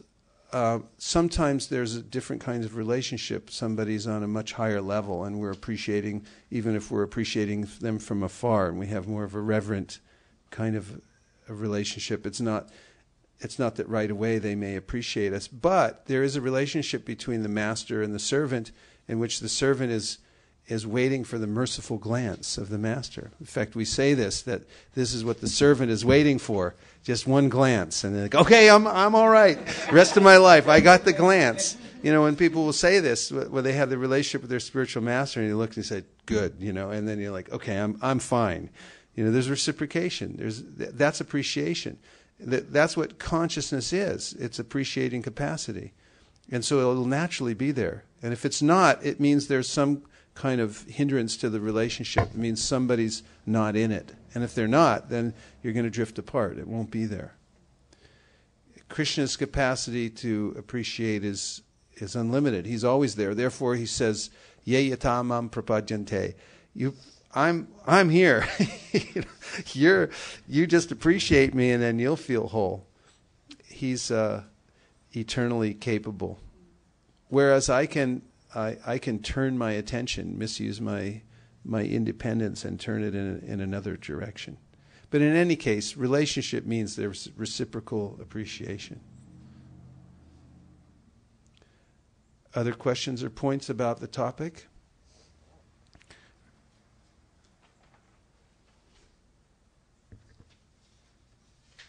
Yes. You started the lecture with the why we should read Brahma Samhita, and then you quoted Yanti Deva Vrata Devan, and how when we fix consciousness where we want to go, we go there, and this Brahma Samhita gives us direct access to the spiritual world. And there are many other reasons you've given for reading Brahma Samhita. Yanti. So Yanti means to go. So Yanti Deva Vrata Devan Pitrin Yanti Pratir Vrata Bhutani Yanti Bhuteja Yanti Mam Yajinopi Mam. So Krishna is saying this, wherever you put your appreciation, that's where you're going to go. And so we're developing this appreciation and thinking of Krishna. You can't think of someone unless you appreciate them. Well, actually you can. You can, if you if you hate them, but that's not favorable. Anukulyasya means appreciation means you should think favorably and serve favorably. When you appreciate someone, what else can you do but serve them? You think of, I want to do something for them. That's what appreciation is. That's sort of the nature of our consciousness, is that we want to serve. We're servants. That's very, very sweet. It's our constitutional position. And when we align that appreciation properly, and it's not perverted into appreciating the wrong things, the external feature of the Lord. Although if we appreciate the external feature of the Lord, but we see it as His manifestation, that's also appreciating Krishna. And that's why He gives us ways to begin our devotional service in the Gita by saying that, okay, just appreciate the material nature and see that I'm the source of it. I'm the ability in man. When you see that ability come out of someone, don't just worship the man or the woman, worship the ability behind it, which comes from me. And when you see the ocean, think Krishna. And in the sun and the moon and the sound and ether, how can you ever be separated from me? Because all these ways you can appreciate me. Any other texts? If you're online and you'd like to text in a comment or a question, the number is 650-245-7018. So now we're going to appreciate Sri Mayapura Dhama, because we had just gone there on a pilgrimage, an excursion to that holy place known as Sri Mayapur. And we had heard about it, and therefore we went. That's another thing. When you hear about some place, then you develop a desire to go there. And it takes quite a bit of energy to go anywhere in this material world, because this world is called Durga. And that means difficult to go, Durgachati. It's hard to go anywhere in this world, isn't it? Or is it just me? Yeah, it's hard. The conveyances that we have to move in, just the ride from Calcutta to Mayapur, unless you've been on Indian roads before. Bhakti and Linda had, I think she's still there in Mayapur for a couple more days, but I had asked her how the trip was, and she sort of rolled her eyes. The first time in India, that ride from Calcutta to Mayapur, where cars are swerving in and out, and at the last second. And in fact, on the bus on the way back from Shantipur, we actually skimmed the side of another bus and broke the mirror on the side. And the driver kind of looked and went, "Yeah," and drove. In America, it would have been a big deal. Everyone would be stopped. Insurance cards are out. And in India, so difficult to go to the Dham. Also difficult to put everything aside. Everyone's busy. We have obligations. So when you pick up and go to the Dham, it means that you have to put down what you're doing and take a risk. It might stop. You might lose your job. You might, your spouse might run off. It's like, yeah, I didn't like him anyway, and take off. And you don't make money.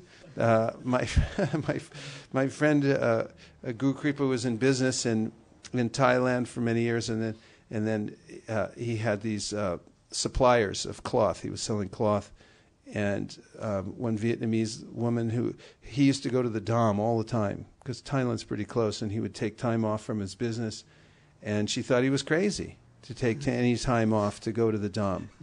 She would say, "Greg, why are you going? You stay here, make money, Greg." She said, "What are you talking? You make money." And this is the mood in the material world. What are you talking? You're going away to the Dham? You stay here and make money. So this is the mode in the material world, then to actually break off and it's like, okay, no money, no nothing, I'm just going to the Dham. It is difficult. So it's a kind of an austerity to go there.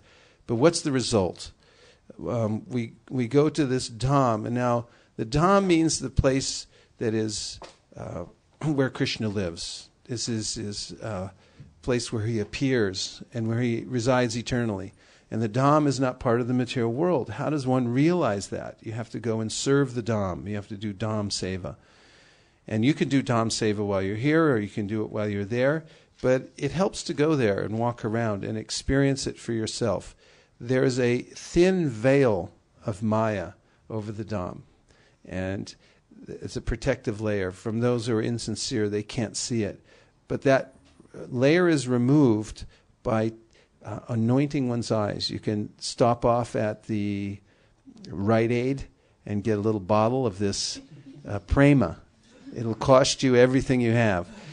A little bottle of prema, and you just put a few drops in your eyes, and then you can see the Dham. Premanjana churita bhakti vilochanena santaksadeva hridayeshu vilokayanti yam shama sundaram achintya gunaswarupam govindamari purusham tamaham bhajami. This is what the verse is saying, that when your eyes have been tinged with this ointment of love, then you can see. And those who go to the Dham, they go in a mood. So many devotees asked me before they went, they said, so what should be my mood? How should I go there? And Prabhupada points out in the Krishna book, you can't buy a ticket to the Dham. You may think you're going, but if you're in the wrong mood, then you won't see anything. In fact, sometimes people come to the Dham and then they flee. We've seen this before. They come to the Dham and they're there 2 or 3 days and they think, I'm getting out of here. I don't know why, I just can't take it. And they just leave. And they go somewhere else. They'll go to Calcutta or Delhi or back to New York or somewhere where their senses feel accommodated. But there, everything's meant to accommodate the senses of Krishna. And so maybe it takes a few days or a few weeks or a few lifetimes to adapt to the environment in the Dham. Sri Mayapura Dham is very special because Lord Chaitanya Mahaprabhu is very special. Now, the Dham of Vrindavan and the Dham of Mayapur are not different. They're the same, but they're different because Vrindavan is called Madhurya. It's sweet. Everything's sweet because Krishna is sweet. Everything about Krishna is sweetness personified. And when you get to Mayapur, because Chaitanya Mahaprabhu and his associates have come to taste that sweetness. Chaitanya Mahaprabhu is Krishna, but he's also Radharani. He's also manifested himself in this way. The two have become one. And why? Because he wants to, God, the Supreme Enjoyer, wants to taste what his devotees are tasting, which is 10 million times more tasty than what he experiences in accepting that service from the devotees and being appreciated. He wants to be the appreciator. That's how important it is to be a living entity. If anybody was depressed, now you can become happy because we're little appreciators. That's our job, is to appreciate. And Krishna sees that when my devotees appreciate me, in pure love, with no motivation, they enjoy 10 million times more than me, the supreme enjoyer. I'm the supreme enjoyer, and they're enjoying more than me, so I'm going to come as a devotee. Because why wouldn't he? He's the supreme enjoyer. He wants to taste the highest thing. So that's Mayapur Dham, when Krishna comes as a devotee. And there, the mood is Madhurya plus, and that's called Adorya. And Adorya means overflowing sweetness. Imagine a vessel, a pot, and it's full of the most sweet nectar, but then it overflows, and it's running everywhere. And that's Adorya. That's the mood of the Panchatattva and Lord Chaitanya Mahaprabhu. They're enjoying that sweetness, they're tasting it, and it keeps increasing. The more they take it, the more they taste it, the bigger it gets, and the more there is to taste. And this is the nature of spiritual life and of the spiritual happiness. It wants to distribute itself. Happiness wants to distribute itself because you can't contain it. That's the nature of joy. It can't be contained, and therefore it runs out everywhere and it's being distributed to everybody. And Rupa Goswami says, Tunde tandavali ratim vitanute tundavali labdaye karna kroda kadambani gatayate karnarbudebhyas priham Cheta prangana sangani vijayate sarvendriyanam kritim no jani janita kriyab amritai krishneti varna twayi. We learned that verse walking back and forth from the mandir to the where we were staying. In this verse, Rupa Goswami says that when I say Krishna, these words Krishna, I don't have enough tongues to experience the sweetness. Therefore, I'm desiring that I have unlimited tongues, millions of tongues. And when the sound Krishna goes in my ears, now I'm thinking I need billions of ears. Karnarburdebya means the unlimited ears. And when the holy name dances in the courtyard of my heart, my senses become stunned. And therefore, I don't know how much nectar these two syllables Krishna have produced. So there's a way in which this dham of Audorya is overflowing. It's constantly expanding. And we heard also before we went there, it's in the Navadip Dham Mahatmya, that Chaitanya Mahaprabhu is so merciful, he doesn't consider any offenses. So if you go to that dham and you simply lie down and sleep because you're lazy, he just takes it that you're offering dandavats.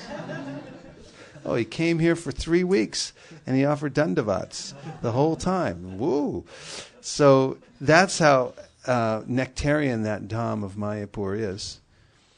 And we stayed together in a very majestic place right across from the Goshala, so you could hear the cows.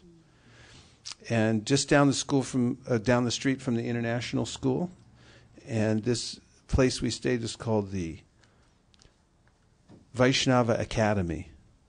And it's presided over by His Grace Navina Nirada Prabhu, who saw to all our needs to make sure that we had everything that we needed at any time. He was on call 24 hours a day to take care of the devotees. And there were 30 of us from various places around the world. Some from ISV, some from Iran, some from Canada. And some devotees had been to the Dham, and other people had never been to the Dham, and some people had never been around devotees, ever. It was their first time that they'd ever seen devotees in their life, and now they were coming into this arena. Hare Krishna. That was the setting. And so the devotees arrived on a Thursday? The 15th was a Friday. It was a Friday, that's when all the devotees arrived. And then on Saturday, we went to the Yoga Pit and to Srivasangam and to the Sri Chaitanya Mat. So I was wondering, how is this yatra going to go? Because I'd never presided over a yatra before, and I was wondering, what it would be like, and how it would all come together. And we had a kirtan from the Vaishnava Academy to our bus. We took a bus the first day down to Srivasangam, and first we went to the Yoga Pit, which is the birthplace of Lord Chaitanya Mahaprabhu. And on the way, the first 3 minutes outside the academy, on the way to our bus, which was about a 15-minute walk, I realized that everything's going to work out fine. And the reason I felt that intrinsically was that we were chanting the holy name and everyone was feeling ecstasy. And I thought, this is easy. Because all you have to do really is stay in contact with Krishna. And this is the secret of life, wherever we go. If you simply follow this one principle, always chant Hare Krishna. Grihe tako, bane tako, shada hari bole dako. It doesn't matter where you live, what environment you're in. If you stay connected to Krishna through the chanting of the holy names of the Lord, then there'll be no problem for you. And I could see there's no problem in this because it's the one thing that actually works in Kali Yuga. Everything else is broken or about to be broken or there's bugs in it. And for me it's worse because I can't figure it out, all these things, softwares and everything, why they're always going the wrong way. I push one button, they say, you shouldn't have pushed that. Now you're going to be on hold for another 2 hours. But the one thing that always works is chanting Hare Krishna. It's guaranteed. And I felt that as soon as we had the Harinam and the devotees that had brought flags, we had these beautiful flags made. Shraddha and Mukaravind went to great trouble to make sure that the environment was perfect. And as usual, Ramananda Saka Prabhu was running around making sure that the sound vibration was perfectly balanced so we could hear everywhere. We had speakers everywhere we went, and it went 99.9% of the time. It was completely perfect, so we could hear. And the size of the party was quite nice also. 30 devotees is manageable, isn't it? And it's enough so that you have a good party, a good Sankirtan party, but you don't have to wait in line anywhere.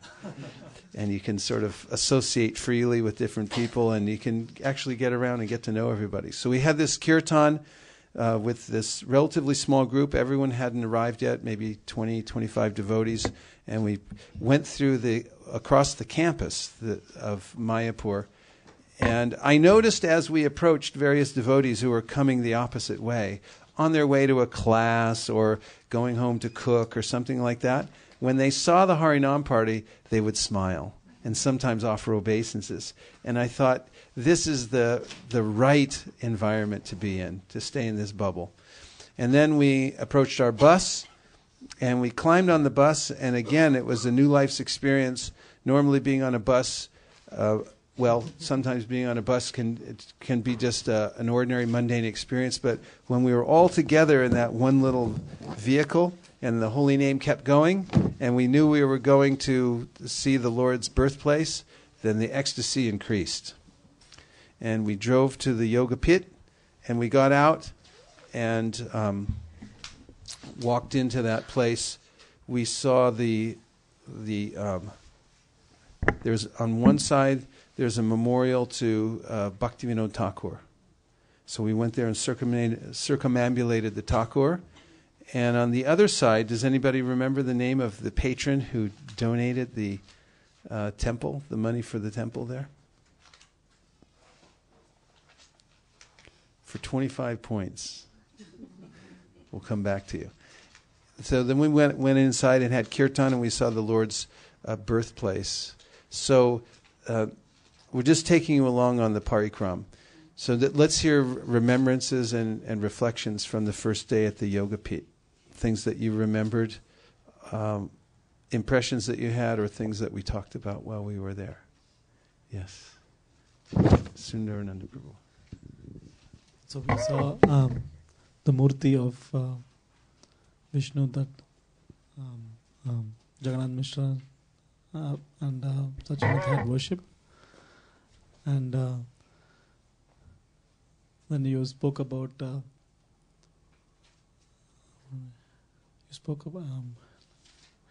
I think you spoke about Brahma coming down as Haridas Thakur giving a class, and then we also saw the deity of Jagannath Mishra ji and Sachi Mata and the neem tree, actually, or the place where the neem tree was where Lord Chaitanya Mahaprabhu was born. And we talked a bit about how this birthplace was discovered, because there was worship of the birthplace of the Lord going on the opposite side of the river. And Bhaktivinoda Thakur realized that this was not actually the birthplace of Chaitanya Mahaprabhu, but it was a big money maker. So people were advertising, this is it, and pilgrims were coming there. But Bhaktivinoda Thakur, through revelation and through going through ancient maps, and finally through the confirmation of Jagannath Das Babaji, who was his spiritual master, his Shiksha Guru, confirmed that the yoga pit was actually in this place. It was a mound in a forest that was filled with Tulsi Devis. And from his perspective, that is Bhaktivinoda Thakur's perspective from his home in Godruma, which is across the river, you can see from his porch actually where the yoga pit is. And he he saw through revelation that this is actually the holy place of Lord Chaitanya's appearance. And also he used to see a cloud of dust coming from the Nishringapali in the morning times around Mangalartik and ending up in this other place. And as he started to put everything together, he realized Lord Nrsingadev was coming for the Mangalartik for Mahaprabhu at that place. And then, of course, according to the maps and everything, he triangulated and he found this is actually the place. And then to confirm everything, because whatever we do in spiritual life, Shruti, Smriti, Paranadi, Panchatriki Vidam Vina, Aikantiki Harer Bhaktir, Upatayai Vikalpate. We go by the Shastra, and we also go by Guru and Sadhu. So by Guru, Sadhu, and Shastra, and by his revelation, he identified this place, so he brought his spiritual master to that place. Jagannath Das Babaji Maharaj lived to be 144 years old. And in his very old age, he was bent over like a bow. You can see his picture. He's sort of, bent over. And he was carried by one of his disciples in a basket, wherever he went. Invalid, he couldn't walk. But when he came to the yoga pit, when he arrived, he began to dance. And confirmed, this is the place. This is the place of Chaitanya Mahaprabhu's birth.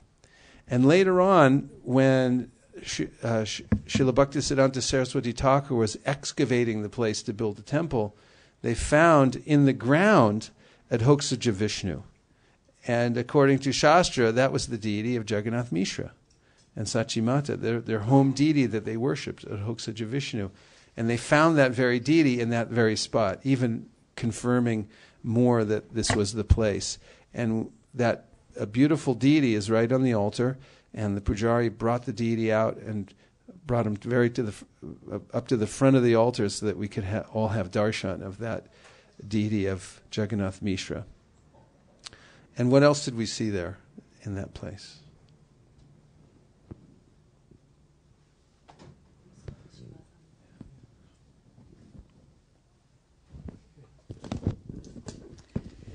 We saw the Shiva Sangan where you narrated some That's pastimes. different place. First we were at the yoga pit, but who else is at yoga pit that we saw? What other deities? Lord Shiva. Why is Lord Shiva there? What's Lord Shiva doing at the yoga pit? I thought we weren't supposed to worship demigods. He's the protector of the Dham, so we offered a prayer to Lord Shiva. So Lord Shiva protects the Dham, and there he is in the yoga pit. So it's customary that when you enter the Dham, you first go to the yoga pit and you pray to Lord Shiva for entrance into the Dham. He's there protecting, right? Any other deities we saw? I remember one point that you told that really struck me was you said that this is the ground zero for Sankirtan movement. That's right. We said as we were on the way there, we're of course, really the place we said Srivasangam was the next place. We're going to Sankirtan Central. The original Sankirtan Central. All the other places are the annexes for that Srivasangam, the original Sankirtan Central. But yes, ground zero. And once Prabhupada, the Mayapur temple, our Mayapur Chandradaya Mandir is up the road from the yoga pit. You can see it from there. And Prabhupada once mentioned that this yoga pit is the place of the appearance of the Lord, the birth, and then there's his activities. Janma karma chame divyam.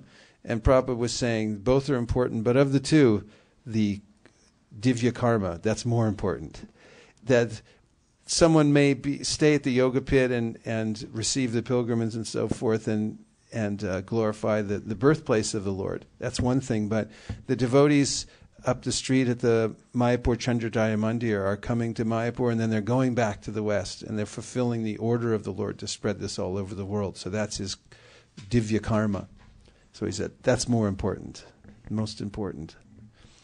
To come there to the birthplace of Chaitanya Mahaprabhu and to see that it's a real place and to see the tree, which is a descendant of the original tree. They took a cutting of the original tree and they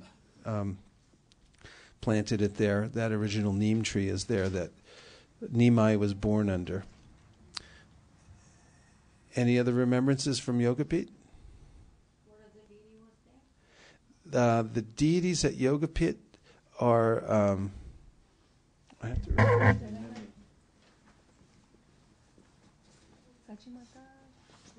Yes, there are murtis of Sachimata and Jagannath Mishra holding baby Nimai. Those are the deities under the tree. And they're also...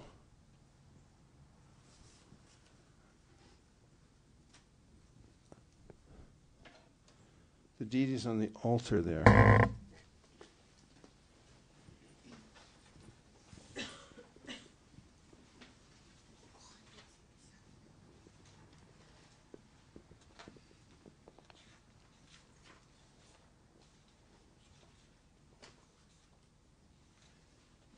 Yogapit.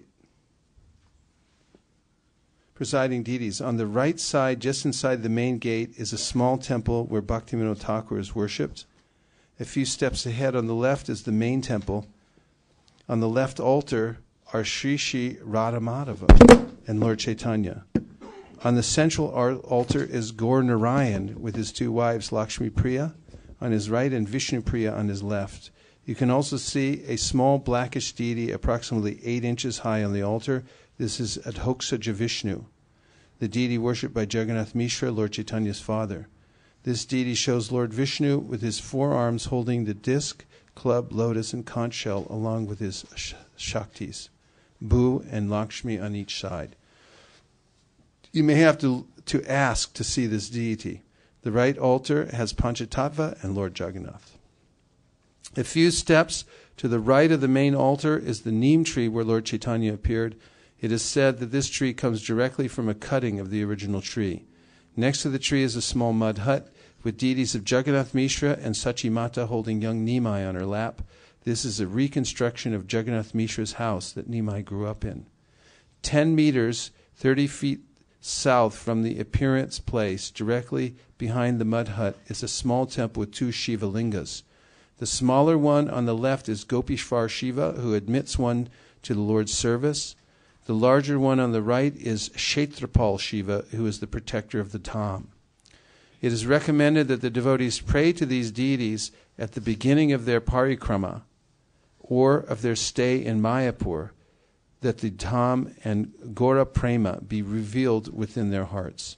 Again to the right, at the end of the property, are the deities of Gaura Gadadhar and Lakshmi Nrsingadev, who were installed by Srila Bhaktivinoda Thakur. Gaura Kund on the side of the temple has been compared in its glories to Radhakund and Shamakund in Vrindavan. Srila Bhaktisiddhanta Saraswati Thakur excavated it in 1920.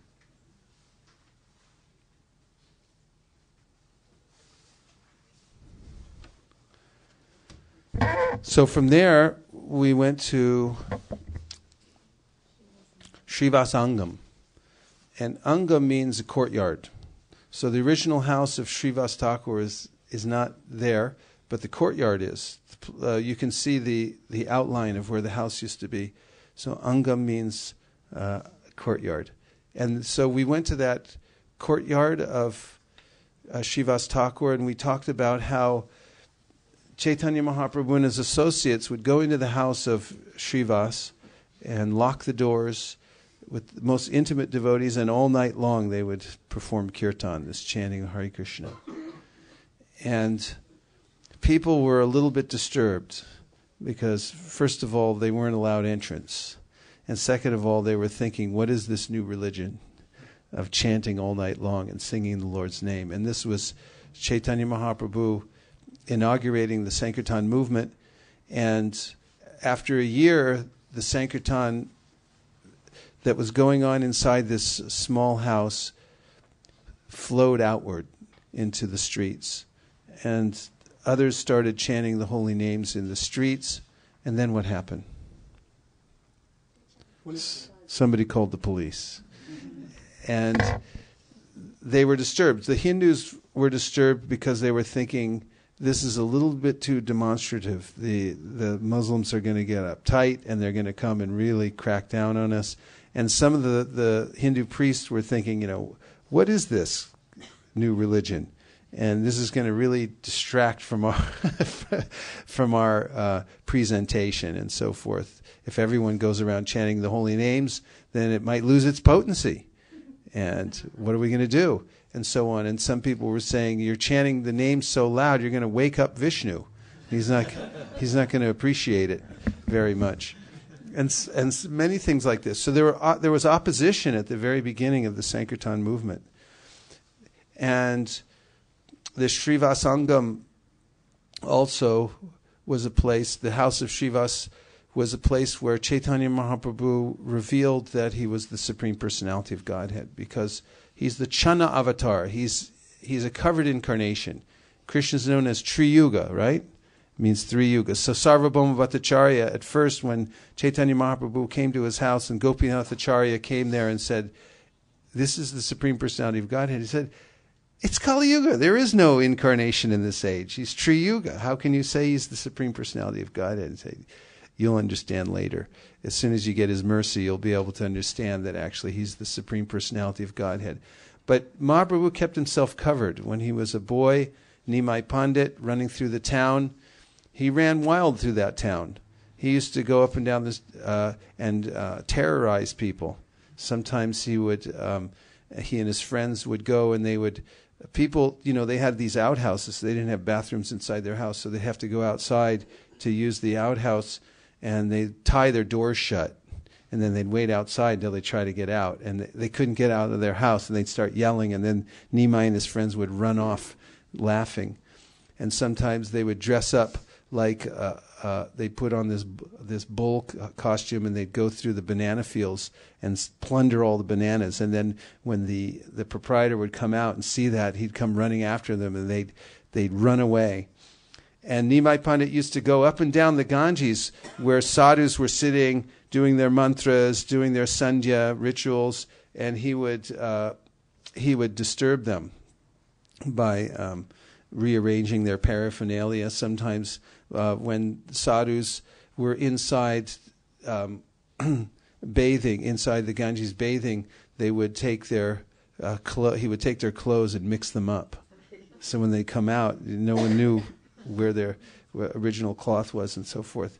And with his inconceivable intellect, just as a little boy, he would go up and down the Ganges, and there were various schools that were established there.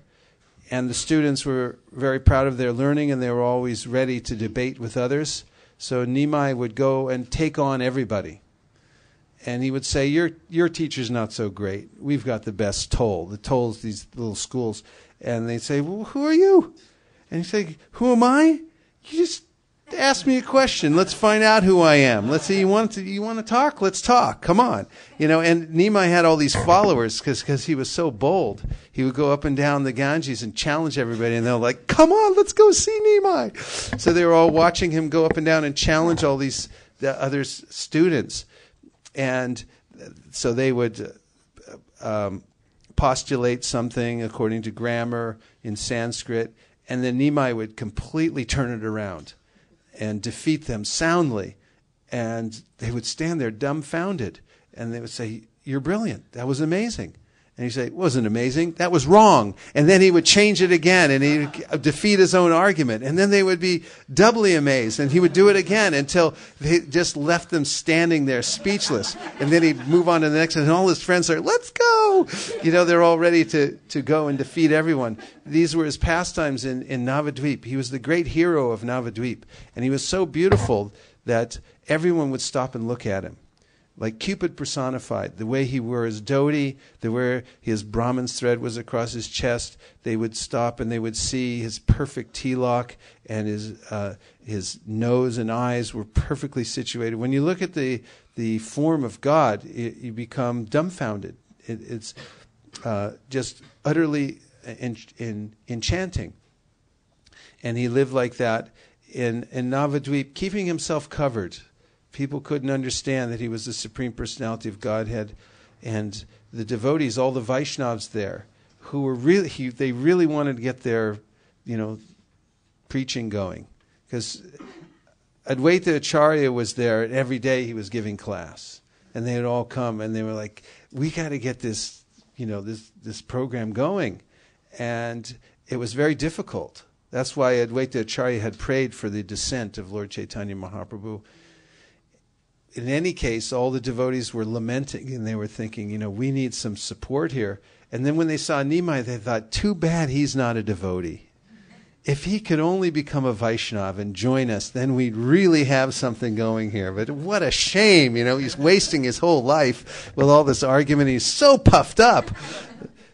And they would avoid him on the street. Like Mukunda, he would see him coming, and Mukunda would cross over to the other side when he'd see Nimai, because Nimai would stop the devotees and say, okay, let's debate. And then after Nimai defeated him, he said, go study a little more. You need a little more study. And they were just, there was something about him, though, that they couldn't deny that he was. So when Nimai came to the house of Srivas one day and actually revealed that I'm the Supreme Personality of Godhead. He came out and showed that he was God. He sat on the altar, and he had his Mahaprakash, which for 21 hours he sat there, and he said, everyone should come. Tell every Vaishnav they should come, and I'll give benediction. And everyone who came, they said, ask for a boon. I'll give you a boon. Whatever you want, you can have it. And he revealed to each one of the devotees how he had intervened in their lives in various ways, that they had experienced these miracles in their life, and he said, that was me. I was there for you. And so that all took place at Srivasangam, in that place where he revealed himself to be the Supreme Personality of Godhead. So we went to that Srivasangam, and we had an unforgettable kirtan. Our kirtan leaders there, especially Omkar, he had his traveling harmonium. We had excellent drummers and kartalis, like Puja, who was there supporting all the kirtans. And they were so melodious that people from the local area would always come over and wonder, where is this beautiful kirtan coming from? And they would come see all the devotees.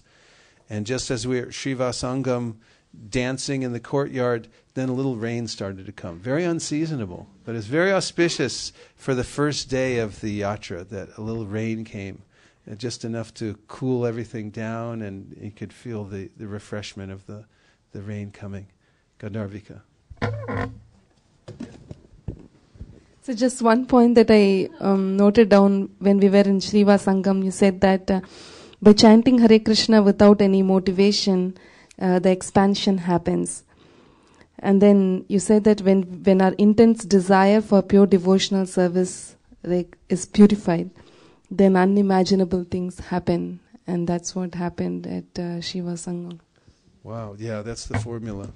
And so wherever we are, and whatever situation in life we're in, if we take shelter of the holy name with our whole heart, complete sincerity, which is what we have to offer, we feel, I have no qualification other than I can offer my sincerity.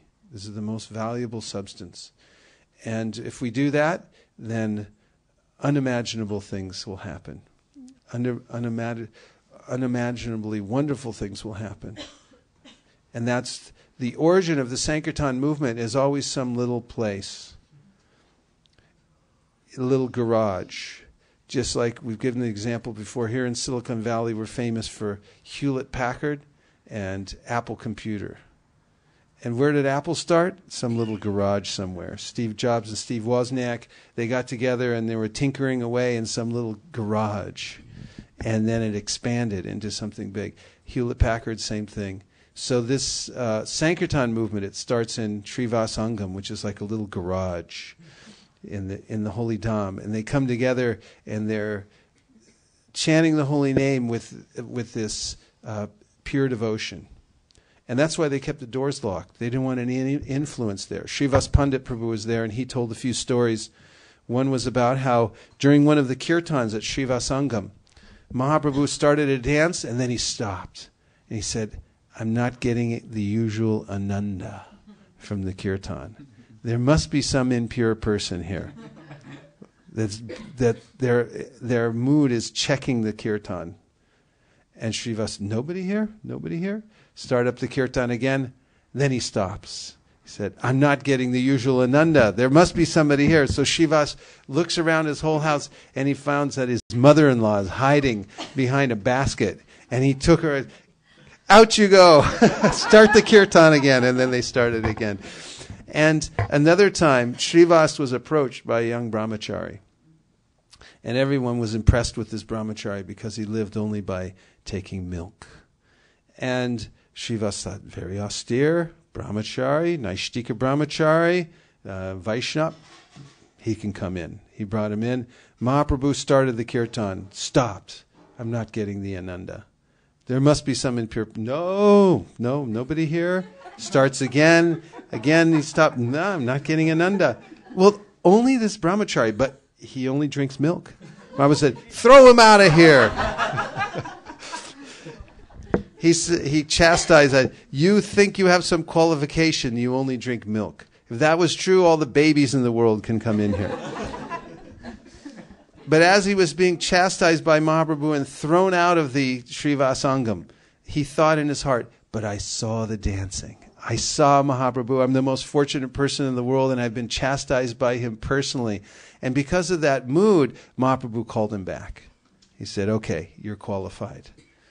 And so those teachings went on in the Srivasangam, that by the pure chanting of the holy name, everything else comes. The expansion of the Sankirtan movement comes from that. That's the genesis of the whole thing. And we see Prabhupada did the same thing. When he came to New York City, he went to Thompson Square Park. That original tree is there. You can visit it. It has a plaque on it now. And he said, I didn't go to Thompson Square Park to attract a crowd. I went there to glorify Krishna. And now look what happened.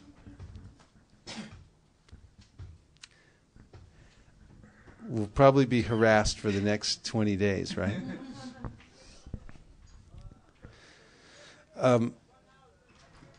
Because we're moving. Yay! That's why there's for rent signs everywhere, because we're out of here. But we'll probably have to endure so many things in the next 20 days. So from Srivasangam, we went to the Sri Chaitanya Mat, which was the first temple of the Gaudiya Mat established by Srila Bhaktisiddhanta Saraswati Thakur, and a very important temple where he has murtis of the 4 original acharyas. And also he points out there that each one of these acharyas, they brought a very important part of the Siddhanta, and each one of them, each one of the acharyas were there to defeat the Mayavad philosophy in a very unique way. But all of them together, and all of their philosophies were slightly incomplete until Chaitanya Mahaprabhu brought his perfect philosophy of Achintya Bheda Bhed Tattva and harmonized and united all of the 4 acharyas. So you'll find at the Sri Chaitanya Mat that the 4 acharyas are the 4 sampradayas. The 4 sampradayas are coming down from the 4 Kumaras, from Lord Shiva, from Lakshmi, and from Brahma. And we have the Madhvacharya, we have Ramanujacharya, we have Nimbarka, and we have Vishnu Swami. These are the 4 acharyas that they're anointing the place. And then Chaitanya Mahaprabhu in the middle, showing how he synthesized and harmonized all of these, the philosophies of the 4 acharyas. And that this temple, the Sri Chaitanya Mat, is the focal point for the entire Gaudiya Mat, the mission of Srila Bhaktisiddhanta Saraswati Thakur. Although he expanded outwardly into many places all over India, this is always considered the main temple, because it's a portal from which one leaves the material world and goes back to the spiritual world. And following in the footsteps of Srila Bhaktisiddhanta Saraswati Thakur, Srila Prabhupada, even after going to America, establishing temples in New York and in various places around India, he then immediately came back and bought property in Sridham Mayapur. And he put up a tiny little hut, because that's all we could put up at that time, and then a sign next to it, which said the headquarters of the International Society for Krishna Consciousness. And sometimes people would ask, they say, how is this Mayapur your headquarters? I mean, why not New York or San Francisco or Los Angeles? Why aren't those the headquarters of the International Society for Krishna Consciousness? And the reason is because Srila Bhaktisiddhanta Saraswati Thakur established this, that the headquarters is always in Sridham Mayapur, which is the place from which one departs this material world and goes back to the spiritual world. And to that end, Srila Prabhupada envisioned and asked for this temple, which was also prophesied by Srila Bhaktivinoda Thakur, this gigantic temple.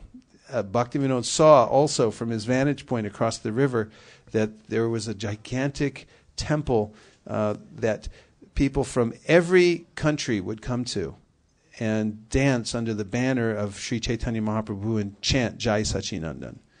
So Srila Prabhupada from a very early time had said, we'll build this temple here in Sridham Mayapur. And he also gave very specific instructions about how to build it. An interesting point, 1976, I was in Washington, D.C., and Prabhupada was there. Or Prabhupada was there, and I was in Washington, D.C., along to get his association. And it was the bicentennial year, 200th year anniversary of the so-called birth of America. And there was a huge celebration going on there. And I came back from Sankirtan one day, and Prabhupada said, or devotees came up to me and said, Prabhupada wants to go downtown to see the celebration and to see the Capitol building and all the other buildings downtown Washington, D.C. They're impressive. And also to see the fireworks. So all the devotees climbed in cars. Prabhupada was in the lead car, and we were all behind him in other cars. And the devotees were using all kinds of tricks to cut in to get closer to Prabhupada's car. It was actually dangerous. So, and it was very crowded all the way to Washington, D.C. downtown because it was bicentennial and tourists had come from all over the world. And Prabhupada rode around and he looked at the various buildings. And he noticed the Capitol building there with its big dome. And he said, that will be the same dome we'll have on this temple of understanding in Mayapur. And he said it many times afterwards. It should look just like that. So when the devotees recently designed this temple, this gigantic temple that's being built in Mayapur, they said, well, Prabhupada want the dome. So they developed a dome just like that for the Temple of Understanding. So inside that Temple of Understanding will also be Radha Madhava on the temple ground floor. And then there are many stories that go above that, and on each one of the levels will be the various aspects of the universe as they go up higher and higher. And then as one goes through the coverings of the universe and comes through the last covering, you come into the Brahmajyoti. And from the Brahmajyoti, then you come to the Vaikuntha planets, and Vaikuntha planets you come to Goloka Vrindavan. So on the so-called earth level, where Bhumi is, there's also this Gokula Vrindavan. And on the top level, in the highest pinnacle of the spiritual world, is Goloka Vrindavan. And they're the same. You'll see that they're the same in this map of the entire cosmos, because Goloka and Gokula are identical. It's only a as you call, when a country has its embassy. It's an embassy. It's non-different. So from that place, when one performs Sankirtan in the Sankirtan movement, and it becomes a servant of Sri Chaitanya Mahaprabhu through this Dasya Ras, menial service helping spread the Sankirtan movement. This book distribution, incidentally, was considered by Srila Bhaktisiddhanta, Bhaktivinoda Thakur, Srila Prabhupada to be an extension of Kirtan. That's what it is. And to perform Kirtan in Kali Yuga, the Sankirtan, this is what elevates one to the position of Ragmarg, to become perfect in devotional service. And Srila Bhaktisiddhanta Saraswati Thakur included on his logo for the Gaudiya Math the printing press and also the Madanga on the other side, showing that this is the Brihat Madanga. So that temple is now being erected in Mayapur, and it is following the footsteps of Srila Bhaktisiddhanta Saraswati Thakur, who established his main temple there that we visited called the Sri Chaitanya Mat. And there's also Govardhan Hill and the Radha Kund in that place that you can go and circumambulate Govardhan Hill, and it's a lot shorter than going around Govardhan Hill in Vrindavan, which is about 12 or 14 miles walking around. What else? There, the shiksha that you gave is there are 3 teachings of Lord Chaitanya, and you said that mercy to all living entities, chanting of the holy name, and service to the Vaishnavas. And then you went on to say that if we organize around the principle of giving mercy to others, then there is a way in which everything happens automatically. Means management follows preaching. And then you talked extensively about the book distribution and how acharyas like it. And then you ended saying that keep the horse before the cart, means keep book distribution ahead. Sounds like something I'd say. What else? Now it's open. Anybody can say anything they want. Questions, comments, reflections. We have a few minutes left. Narendra Prabhu, give him a microphone. Yeah. As some sort of, there are 4 different acharyas are there. What are the subtle differences were? And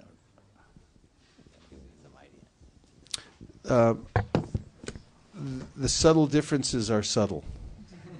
Very subtle. There's Vishishta Dvaita, Dvaita Dvaita, Shuddha Dvaita, and what's the 4th one?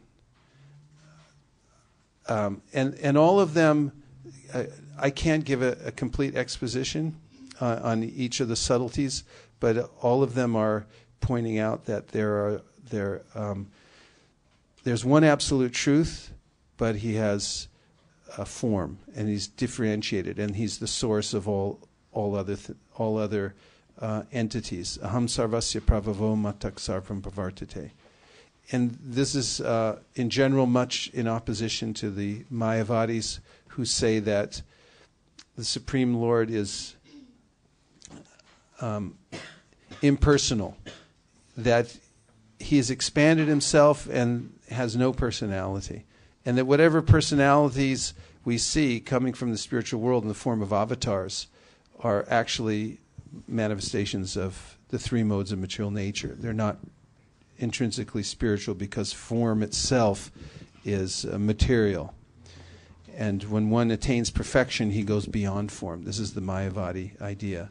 So in all of these other philosophies by the 4 acharyas, there's an explanation of the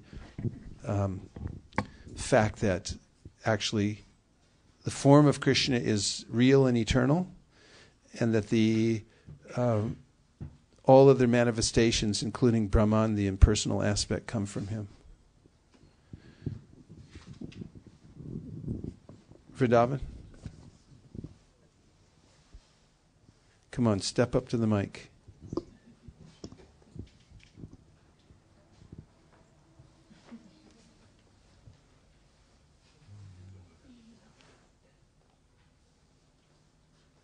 Vrindavan, you want to say something about the yatra? Did you like it? Oh yeah, the Goshala. Did you visit the Goshala? Yeah. Tell us about it. Just tell us a few things. When we went to Goshala, there were a lot of cows there, and we had fun there because we fed all the cows by plants.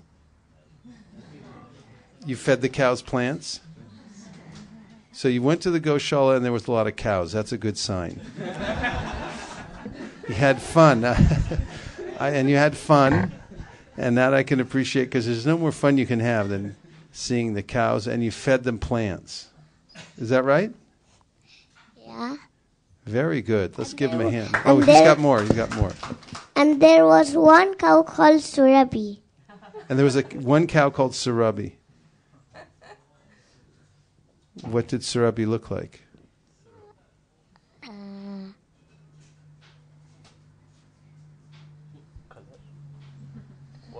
Brown, white, black?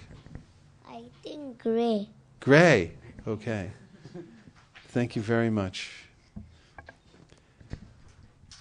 And when I went to Jagannath Puri, I was amazed that I saw the big Jagannath. Nice.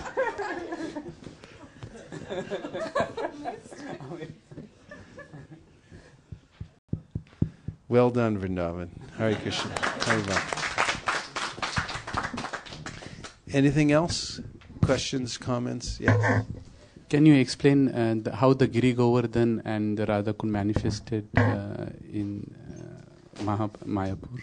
It was by the will of Srila Bhaktisiddhanta Saraswati Thakur, who was showing that there was no difference between the two dhams, and he established the Giriraj worship there in that place, and also Radha Kund. So the two dhams are identical, actually. And this was Srila Bhaktisiddhanta's genius. He built up that whole area of Mayapur. He put in the first postal service, electricity, put that beautiful temple there, and pilgrims came by the tens of thousands to Mayapur. So this is real Dham Seva, to reveal the Dham to others and to make facilities so that people will come there. This is one of the main jobs that the acharyas do, is to reveal the Dham and to make it accessible to people so that they can come there. In fact, Sri Chaitanya Mahaprabhu had told Rupa and Sanatan Goswami to go to Vrindavan and excavate the holy places of Krishna's pastimes so that people could come there and actually experience for themselves and remember Krishna. And we see that's what Srila Prabhupada did also.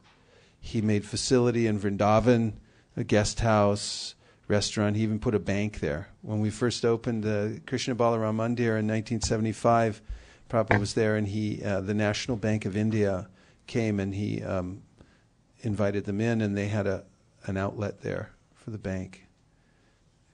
He presided over the opening. So in this way, it makes facility for people to come in and relish the Dham.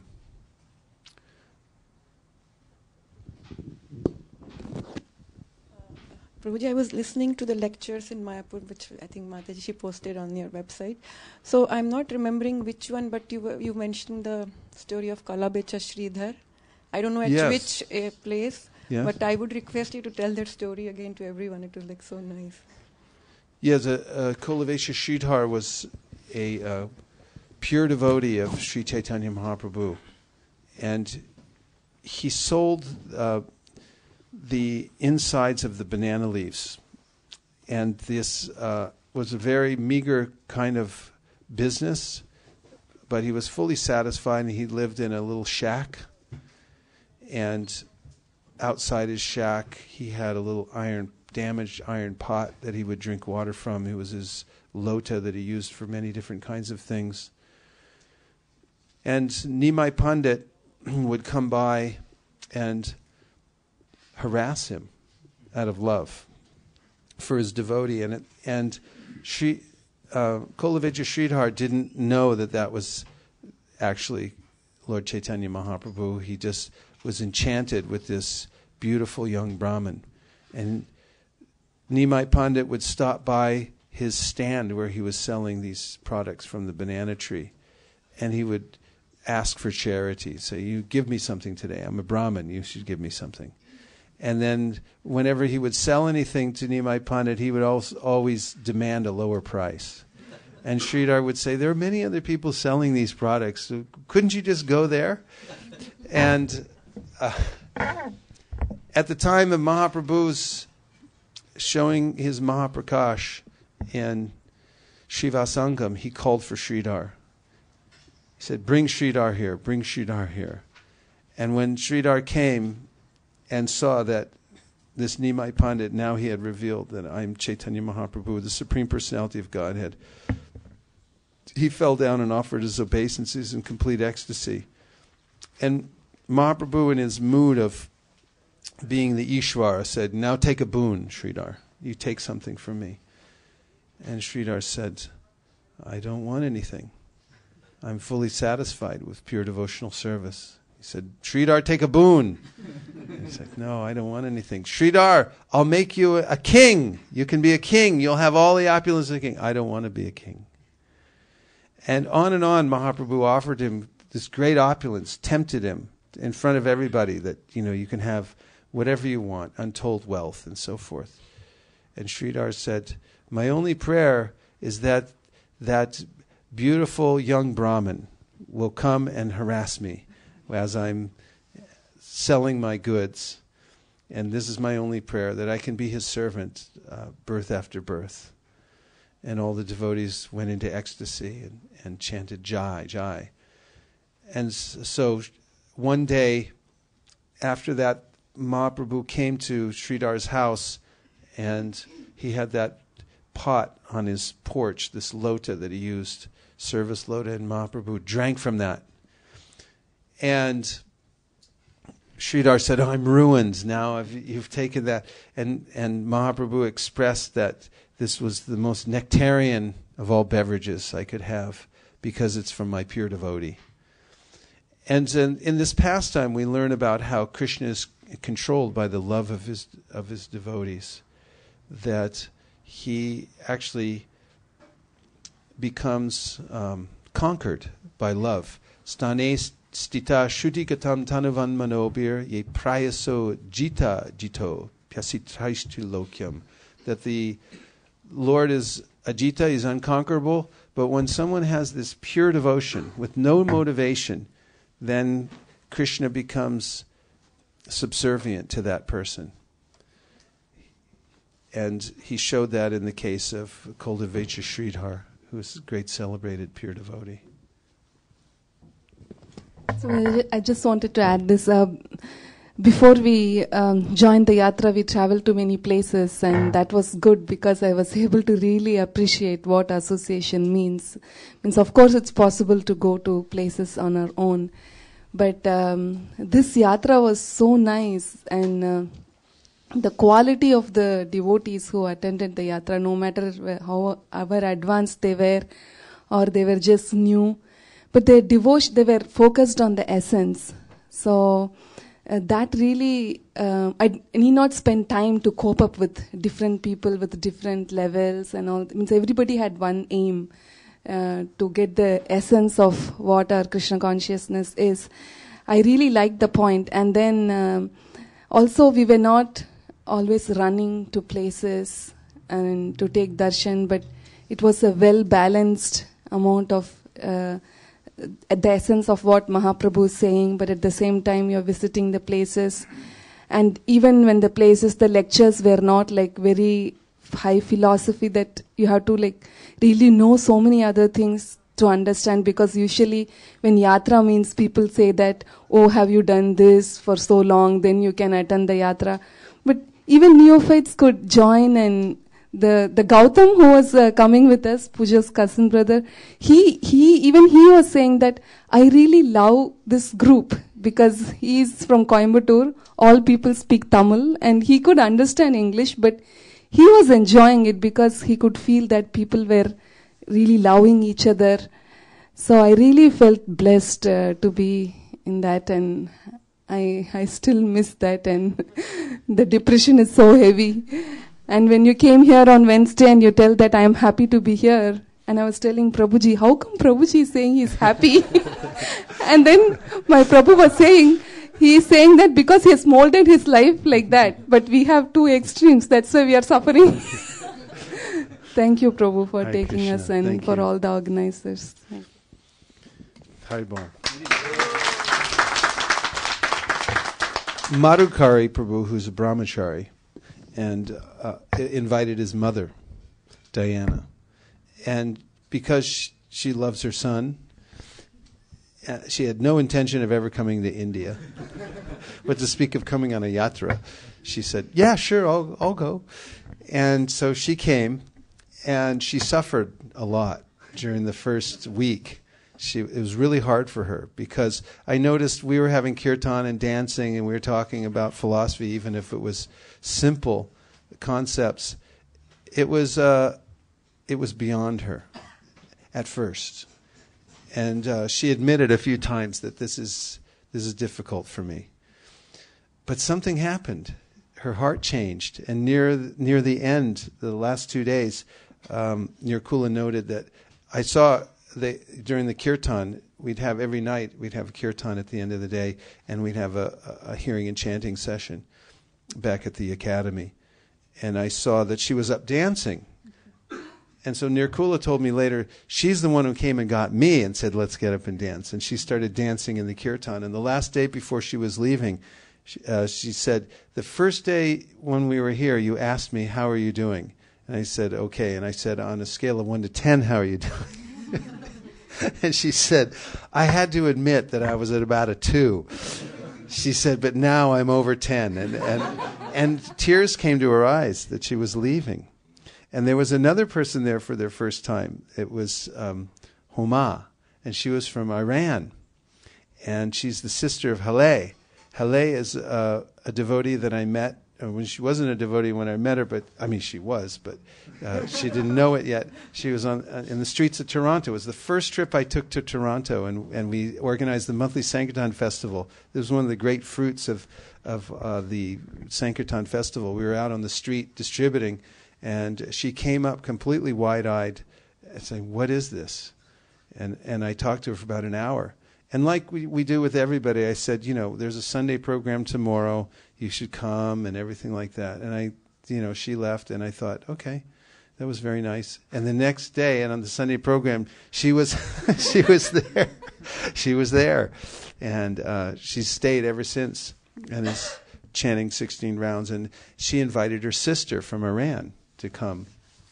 And Homa was first time around devotees, but every time we looked at her, she was beaming.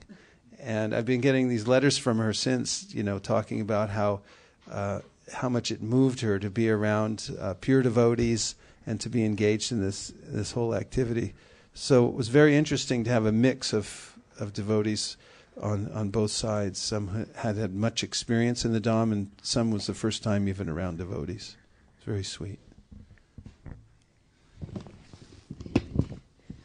I just wanted to quote something you had mentioned as kind of a story in one of your Mayapur lectures, that there was when you were in Tokyo, there was a businessman who was a Jehovah's Witness, I think. And he was like, that I told the story to my sister in Bombay, and I was like so excited that I tell everybody that about the story. And she was like, yeah, I'll tell it because it's so interesting. And that businessman, he said that you guys are very disorganized, and don't worry, we were like that 150 years ago. But one thing I like about your religion or your preaching is that there is no motivation. The devotees just want to serve God, and there's nothing that they're looking back from God, just pure love for God. And that struck me so much that I was telling my sister, see, this is what it is. So... Yeah, that's an important point. Thanks for bringing that up. And it's especially edifying when somebody from another tradition who can look at it in a very critical way, critical in the way that I should say objective way, can look at it and then appreciate it, and that builds our faith. And it's one of the reasons that preaching is so important. When we go out and we meet people from all different areas, and we don't remain in a sectarian mindset and think, this is our group. Everyone's in our group. I mean, we're all together. In fact, Mahaprabhu, someone may say, I don't believe in God. You can ask them, well, do you believe in love of God? Because look at the result. What is love of God? What is the experience someone has when they actually love God? And that is that they have compassion for all living beings. Who can do that? I mean, some people can have compassion for those who have AIDS, but do you have compassion for, somebody who's a homosexual, or somebody, from a different viewpoint in life? Can you actually extend yourself out and realize the equality of all living entities? Vidya vinaya sampane brahmane gavihastani shuni chaiva shvapake cha pandita samadarshina.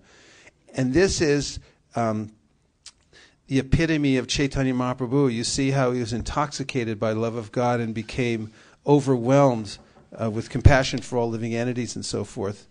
And this is also, we see in other traditions, if someone has actually become a lover of God, like Jesus Christ, who is fully absorbed with all his heart and all his soul. He loved all living entities, and he was not affected by any external punishment that he was getting.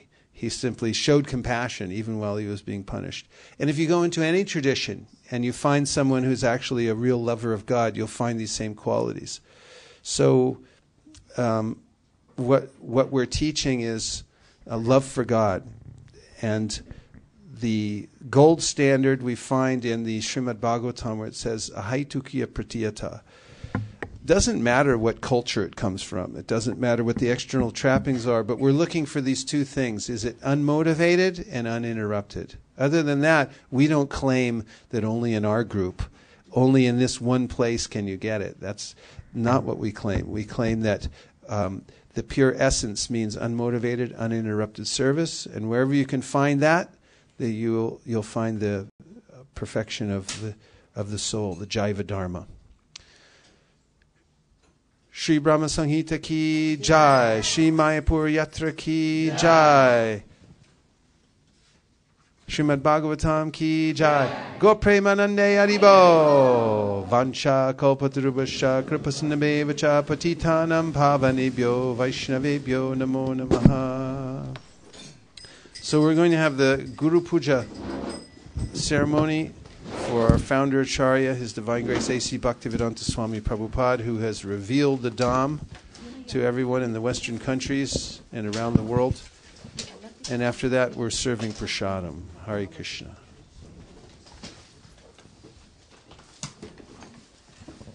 Maharaj, I got a question on the text. Another question by text, yes? Who is that? And that's Sudeep Sabnis Prabhu, and he's saying, when is the next yatra? Sign up early. Actually, someone said, I was with one devotee in Mayapur, and I'm forgetting, it was Rajendra Nandan. And I said, it's so nice that we have this small yatra. And he said, enjoy it while you can.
Krishna Hare Krishna, Krishna Krishna Hare Hare. Volume. Namasheshta manamapi shachi putra matra swarupam rupam tasya gajam aruparim matarim goshtavatim Radha kundam girivaramoho radhika madhavasham Prapto yasya pratita kripaya shri gurum tam natosmi. Shri Guru Charana Padma Kevala Bhakati Sadma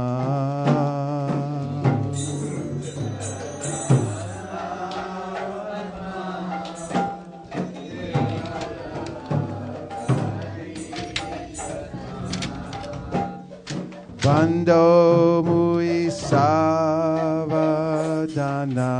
Mate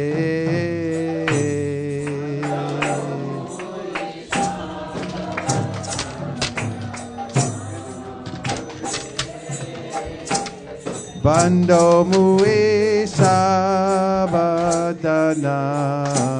Mate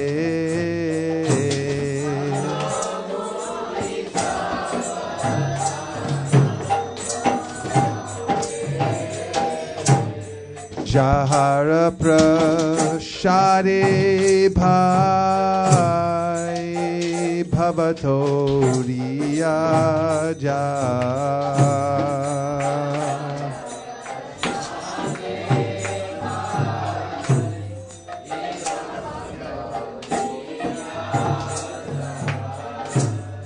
Jahara Prashade Bhai Bhavatoriya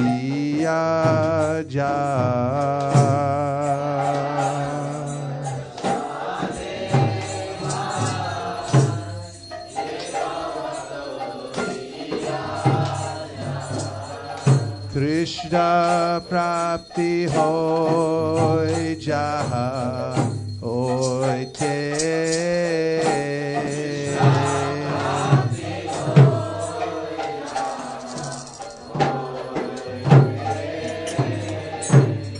Krishna Prapti Hoy Jaha Hoy Te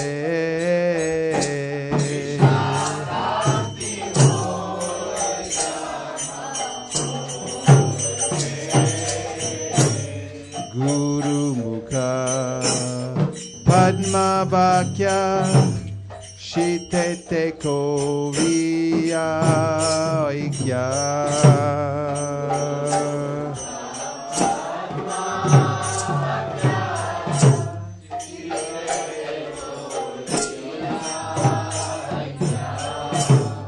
Guru Mukha Padma Vakya Shitete Koriya Aikya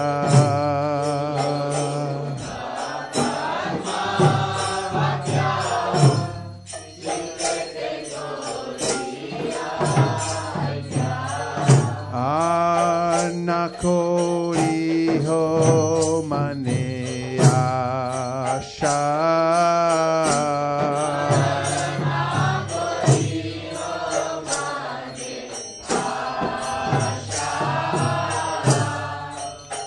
Arnakori ho mane asha Arnakori ho mane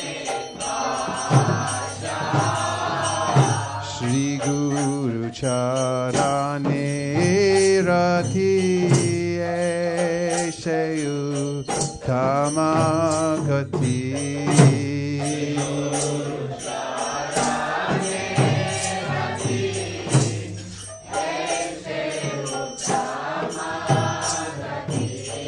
Shri Guru Charane Rati Eshayu Tamagati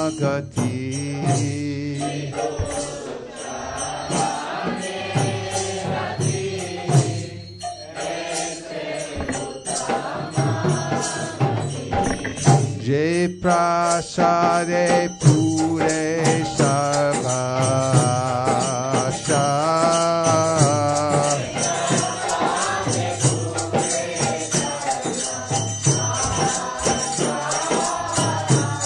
Jai Prasade Pure Sarvasha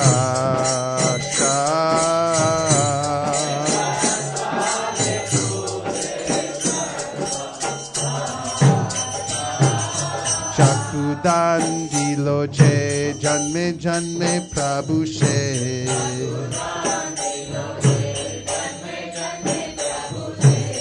Chakudan di loche janme janme Prabhu se.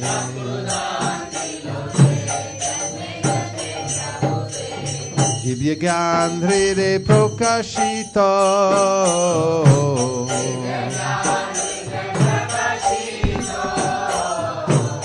Divya Gandhri Prokashito.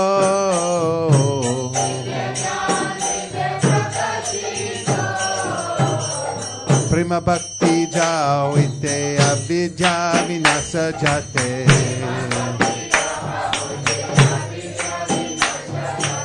Prima Bhakti Jawite Abhija Vinasa Jate.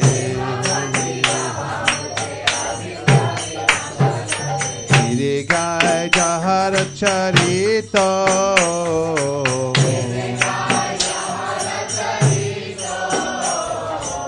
Vidigai Jahara Charito.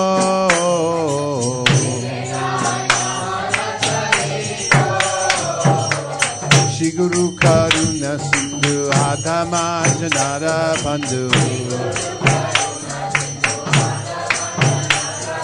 Shri Guru Karuna Sindhu Adhama Janara Bandhu. Lokana Lokera Jivana.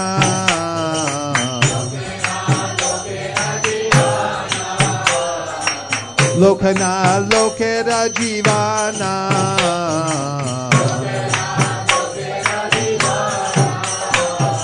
Ha Prabhu Kora Doya Deha More Pada Chaya. Ha Prabhu Kora Doya Deha More Pada Chaya.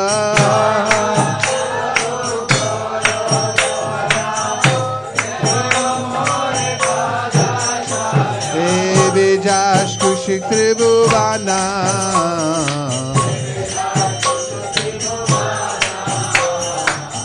Vijash Kushik Tribhuvana.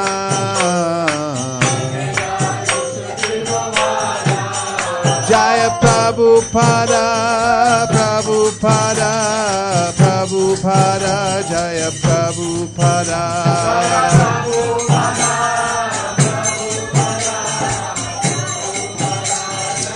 Jaya Jaya Prabhupada, Prabhupada, Prabhupada, Jaya Jaya Prabhupada.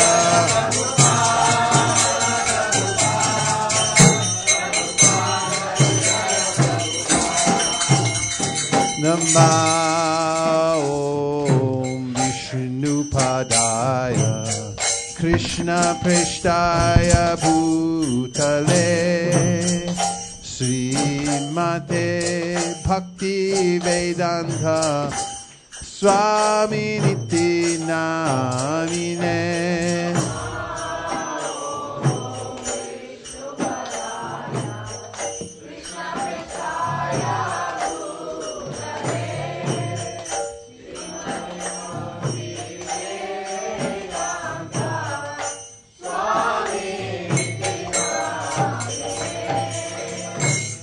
Namaste Saraswati Deve Gauravani Pracharine Nirvishesha Shunyavadi Paschachati Shatarine.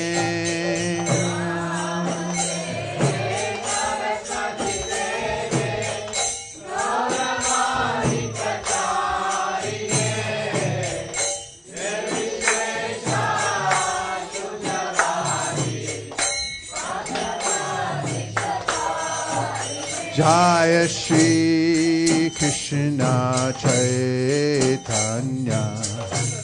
Prabhu Nityananda Shri Advaita Gadadhar Shivasari Gaur Bhakta Vrinda.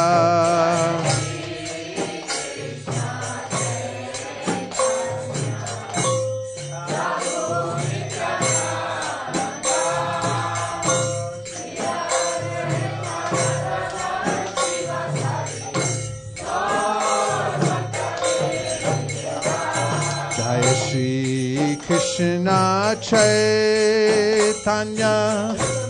Prabhu Nityananda Shri Advaita Gadadhar Shivasari Gaur Bhakta Vrinda.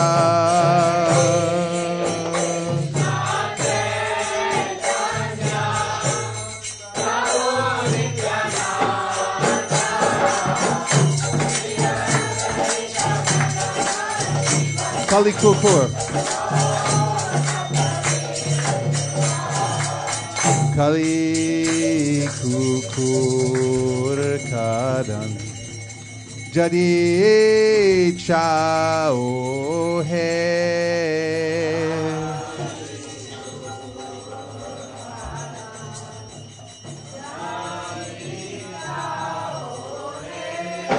Kali Juga Pavana Kuli Poi Nashana Shishachi Nandana Gao Hey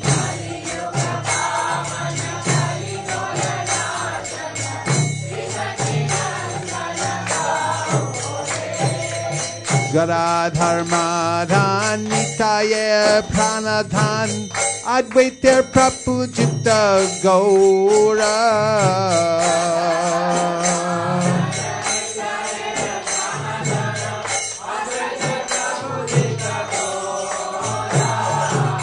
Nimani Vishwambar Srinivashishvar Bhakta Samuha Chitta Chora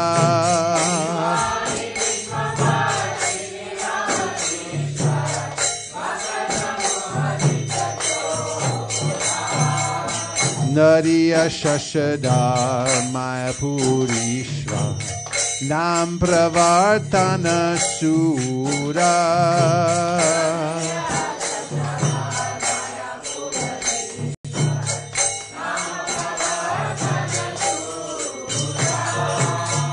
Jana Shikshaka Nyasikula Nayaka Malavarara Bhavapura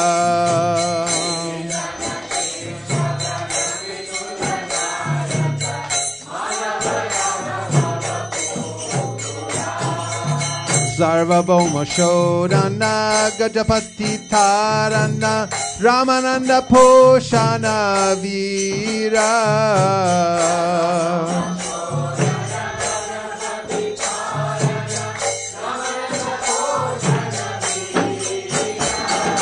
Rupananda Vardana Shanatana Palana Haridas Modana Dhira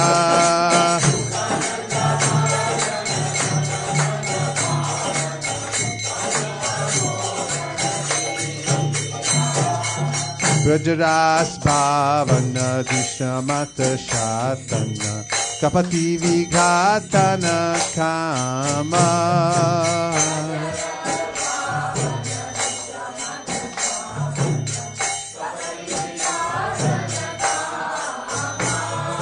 Shuddha Bhakta Palana Shuksha Jnana Tarana Chala Bhakti Dushana Rama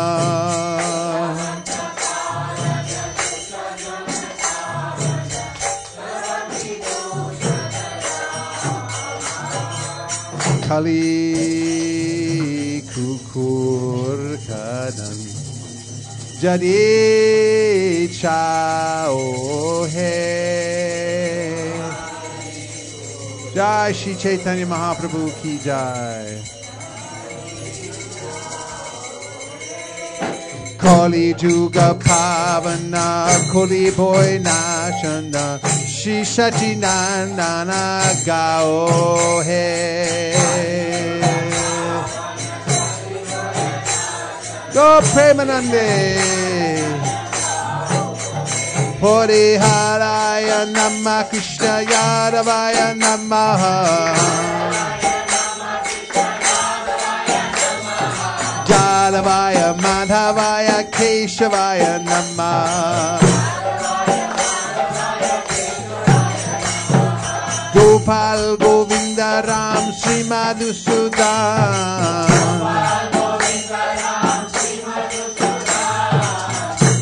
Hari Gopinath Madan Mohan. Shri Chaitanya Nityananda Sri Advaita Sita. Hari Guru Vaishnava Bhagavata Gita. Shri Rup Shri Sanatan Bhakta Raghuna.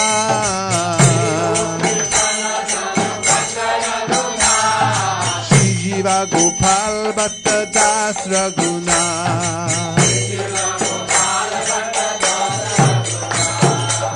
Chai Gosai Kori Charana Vandan. Jahoite Vignanash Abhishta Puran. Chai Gosai Jarmui Tardai.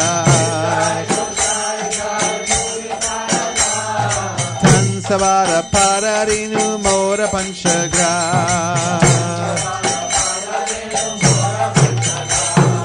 Tandera Charana Sheve Bhakta Saniba.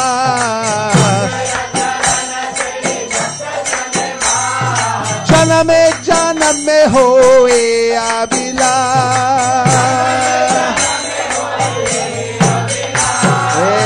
Chai Gosai Jabe Raje Koilaba. Radha Krishna Nitya Leela Koila Prakash. Shri Shri Radha Krishna Nitya Leela Koila Prakash. Bolo Anande Bolo Hari Bhaja Vrindavan. Bolo Anande Bolo Hari Bhaja Vrindavan. Shri Guru Vaishnava Pade Bhaja Miyaman. Shri Guru Vaishnava Pada Padma Korea. Hare Nam Sankirtan Gohe Narodamoda. Hare Krishna, Hare Krishna, Krishna Krishna, Hare Hare, Hare Rama, Hare Rama, Rama Rama, Hare Hare.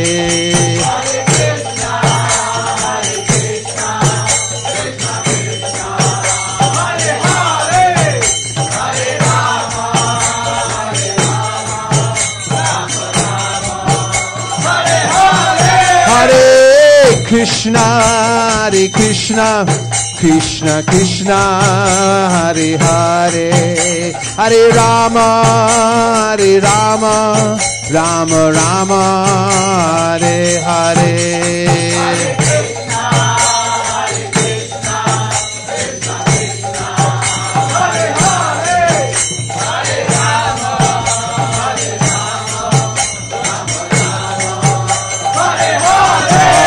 Hare Krishna, Hare Krishna, Krishna Krishna, Hare Hare, Hare Rama, Hare Rama, Rama Rama, Hare Hare, Hare Krishna.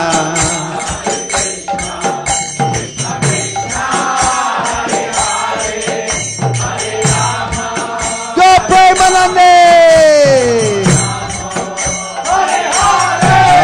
Hare Krishna, Hare Krishna, Krishna Krishna, Hare Hare, Hare Rama, Hare Rama, Rama Rama, Hare Hare, Hare Krishna.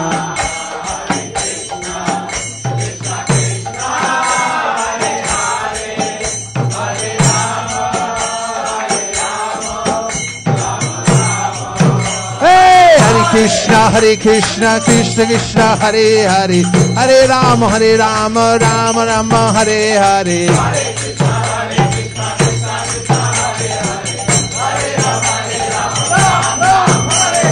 Hare Krishna Krishna Krishna Hare Hare, Hare Ram Ram Rama Hare Hare.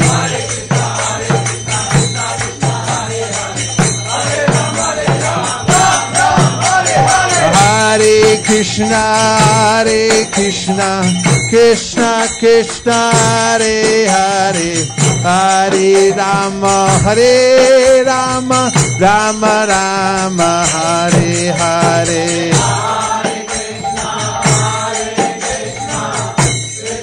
Getting good.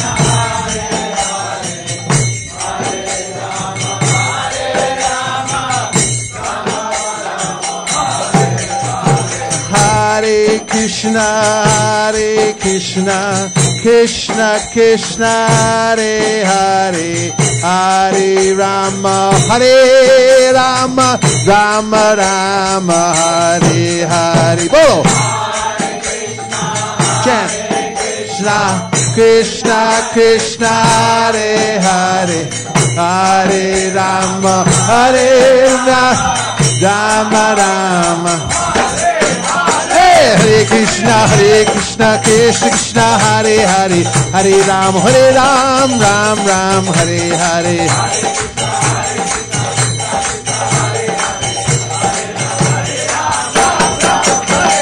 Hare Krishna Krishna Krishna Hare Hare, Hare Ram Ram Hare Hare.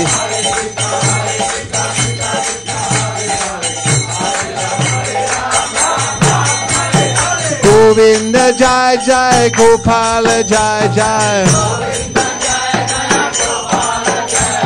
Govinda Jai Jai, Gopala Jai Jai. Hey, Radha Ramana Hare Govinda Jai Jai. Good. Radha Ramana Hare Govinda Jai Jai. Govinda Jai Jai, Gopala Jai Jai. Govinda Jai Jai, Gopala Jai Jai. Radha Ramana Hare Govinda Jai Jai. Radha Ramana Hare Govinda Jai Jai. Bajare, hey, Baja Govinda Gopala Hare.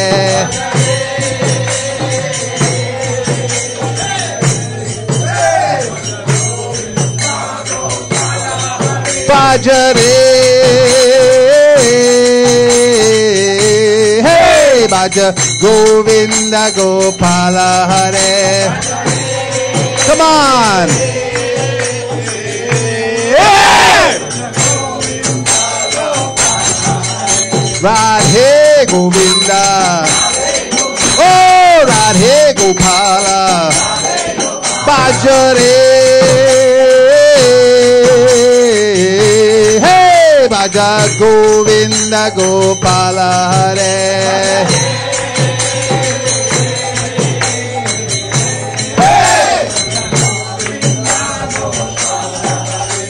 Radhe Govinda, Radhe Gopala, Radhe Shama Sundar, oh Radhe Shama Sundar, Radha Gopinatha, oh Radha Gopinatha, Radhika Ramana, Radhika Ramana, Radha Vraja Mohan, oh Radha Mohan, Giridhari Gopinath, Giridhari Gopinath, Radha London Ishwar, Radha London Ishwar, Radha Madan Mohan, Radha Madan Mohan, Radha Damodara, Radha Damodara, Radha Madhava, Radha Madhava, Radha Nila Madhava, Radha Nila Madhava, Radha Giridhari, oh Radha Giridhari, Radha Govinda Dev, Radha Govinda Dev, Radha Sham Sundar, Radha Shama Sundar, Radha Rajbihari, Radha Gopinatha, Radha Vrindavan Chandra, Radha Vrindavan Chandra, Govinda Gopala, Radhe Gopala, Radha Kanta, Radha Kanta, Radha Mayapur Vihari, Radha Mayapur Bihari, Radha Madha Mohan, Radha Madha Mohan, Kishore Kishori, Kishore Kishori, Radha Shama Sundar, Radha Shama Sundar, Radha Madan Mohan, Radha Madan Mohan, Radha Madhava, Radha Madha, Jare,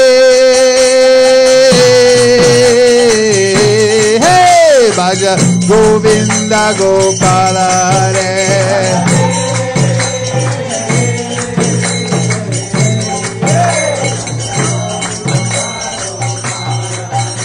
Ayse Shri भगवान को मेरे बारंबार प्रणाम है, को मेरे बारंबार प्रणाम है।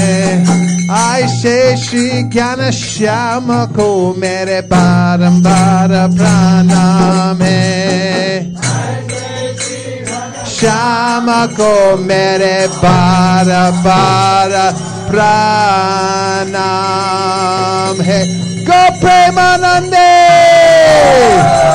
निताई गौड़ा हरि बोल हरि बोल हरि बोल, निताई गौड़ा हरि बोल।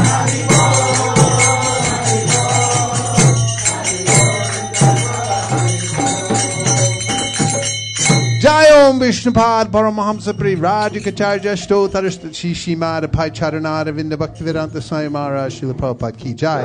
जय ओम विष्णुपाद परमहंस परिव्राजकाचार्य स्तोत्र श्रीमाद श्रील भक्ति सिद्धांत सरस्वती गोस्वामी महाराज की जय। अनंत कुलती वैष्णविंद की नामाचार्य श्री हरिदास ठाकुर की प्रेम से कहो श्री कृष्ण चैतन्य प्रभु नित्यानंद श्री अद्वैत गदाधर शिवसरी गौर भक्त वृंद की श्री श्री राधा कृष्ण गोपी नाथ श्याम कुंद राधकुंद गिरी गोवर्धन की श्री वृंदावन धाम की श्री मायापुर नवदीप धाम की श्री जगन्नाथपुरी की तुलसी देवी भक्ति देवी की जमुना देवी गंगा देवी की सामवेद भक्त वृंद की MSF of Gaur Purnima ki. All glories to the assembled devotees. All glories to the assembled devotees. All glories to the assembled devotees. Gaur Premanande Haribo.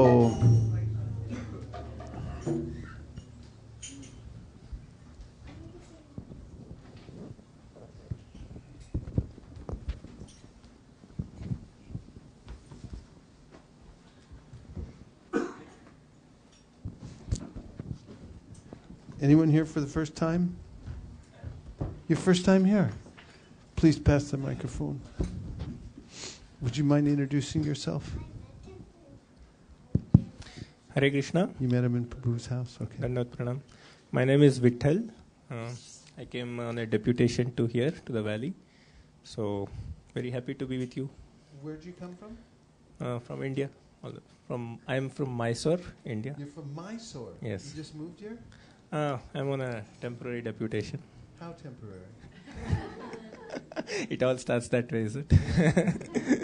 Probably 1 or 2 years. 1 or 2 years. That's pretty good temporary. Let's welcome Vital. Are you part of the Mysore temple? Yeah, it's a small place though. I heard about it. Yeah. Leela Padma was there. Yes. I met with her as well. Okay, so she's there to learn. So happy you're here. Yeah.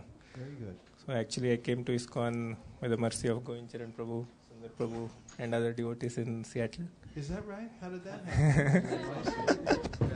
He was part of the Bhakti Vriksha programs there. Where, in Seattle? Oh, so you came Mysore, Seattle? Yeah, this is my third visit to the US. So he had several places to choose his assignment, and he chose San Jose because of Vaisesika Prabhu's association. Yeah.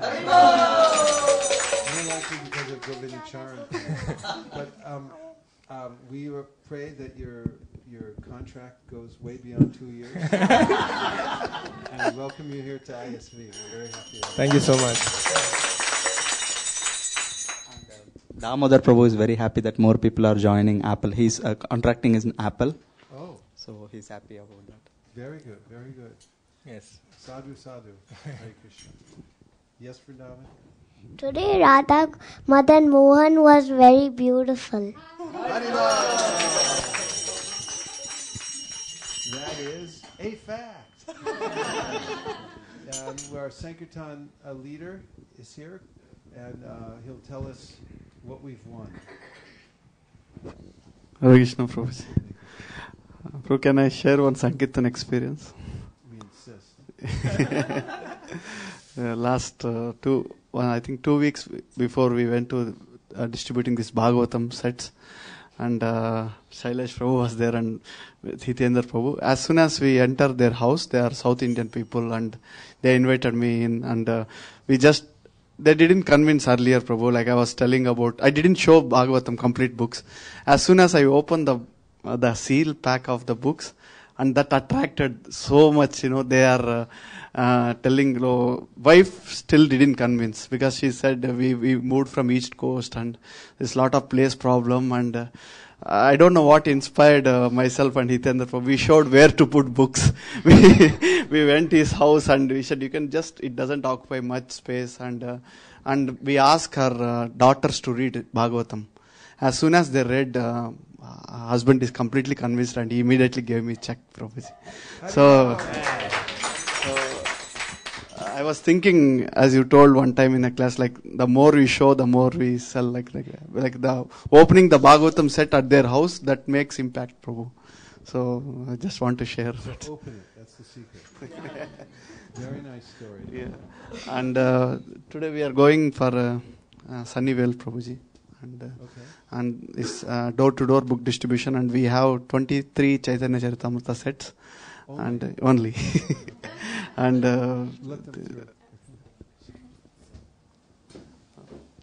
so anybody can come and join. And okay, so tell us how you'll distribute the Chaitanya Charitamrita sets door to door. We'll talk about this Gaur Purnima coming, Prabhu, like 26th. So is this one? Here's the CC set. Yes, Prabhu, show the open. So we can carry it with us? Yes, Prabhu. Because the more you show, the more you sell? Yes. And then what do? You just take them out, right? Yeah, we'll take him out and... And what are some of the things that you can tell people about the Chaitanya Charitamrita? It depends on the region of India, Prabhu. If they are South Indians, I'll talk about Chaitanya Mahaprabhu visited Sri Rangam. He visited Tirupati and all other places. So this autobiography of Supreme Lord Chaitanya Mahaprabhu, and you can read at this time, because we have a festival coming. You are invited for the festival. Like that, first we'll find out what is their interest, Prabhuji. So if they have kids, and we can show them. If they are Bengalis, then it's very easy.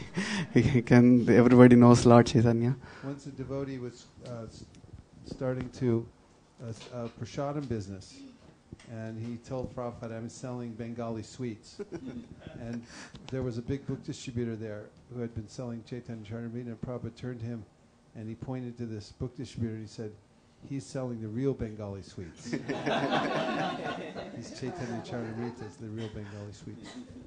Okay, so Sri Rangam, Bengalis, it's easier. What about Americans? So I just told about this autobiography of a holy person. So if you want to know about like cooking of Bengali dishes, you can read these books. That's one way. But we can tell more, like they were into yoga, means we can tell, like you can read the pastimes, a story book every day night before you go to bed. And so like one time I seen you, Prabhuji, distributing in Foster City Chaitanya Charitamrita, but he's Indian guy, but he didn't take it for more than 15 minutes. But there is as soon as we open the door, there is a almara kind of thing at their house, and you arranged all these books and asked, see how beautiful it is.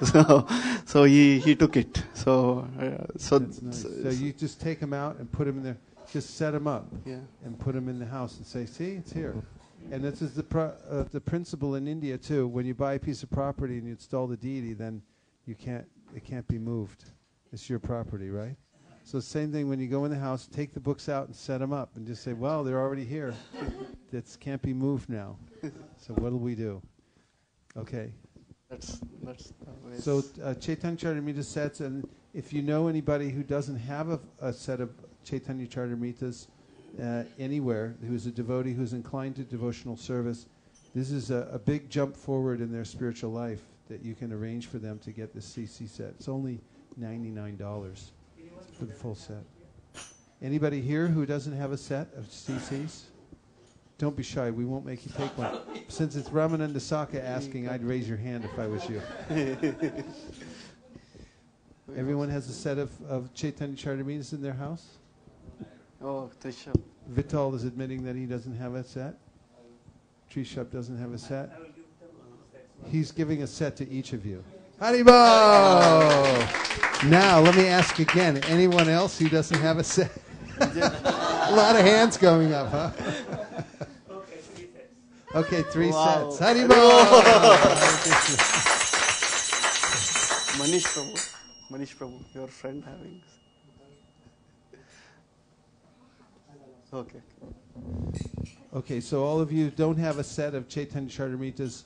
I recommend that you either find a benefactor that will get you one, or just get your own and take these home, because there's ambrosia made with a combination of Chaitanya Charitamrita and the Srimad Bhagavatam.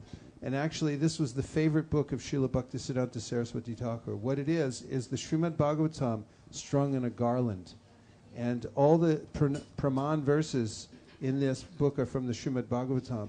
And if you read this book over and over again, you'll have the essence of Srimad Bhagavatam, and you'll attain the perfection of life in a very, very sweet and easy way.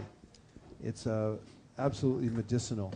Srila Bhaktisiddhanta Saraswati Thakur said if all the other books in the world just happened to be thrown in the ocean, but the Chaitanya Charitamrita was preserved, then there would be no loss.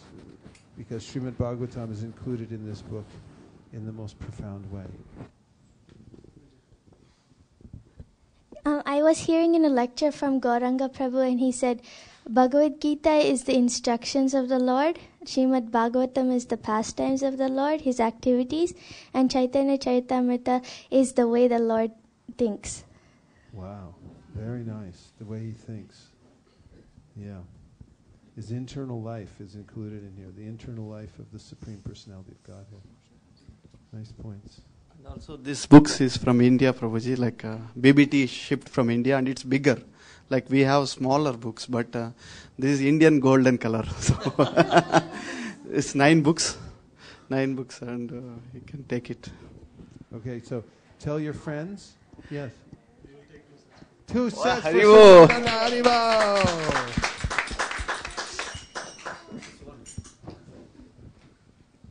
Ramananda Saka Prabhu, I never expected you were going to sponsor for me. So if someone is here who does not have it, I'll sponsor for them. There was one person. So Ramananda sponsored 3 people. Is there someone who does not have a CC set here? Who Charlene, she got? But he's giving to... Somebody sponsored. Okay, so we're missing one. Okay, 1, 2, 3, so Charlene. She already got last week. Last week somebody sponsored. Oh, somebody sponsored her last week. Yes. So who didn't get? Narendra didn't get. He doesn't have a set. I don't have a set, but I generally get on book when I start reading. Okay, perfect. Let's get him started right now. We can get you started today. Because the problem is I'm already in a set. I keep on reading every night. So That's a good problem to have. Yeah, so It's Chaitanya I'm Charitamrita. reading right now, and that will take some time to finish that. So I can. We don't mind. It's okay. Do you have a set? I don't have a set, but I'll get my own set. Actually, I was also planning to get my own set, but Ramananda Thakur sponsored me, so I can sponsor for you if you want. So he's sponsoring for you. Haribo!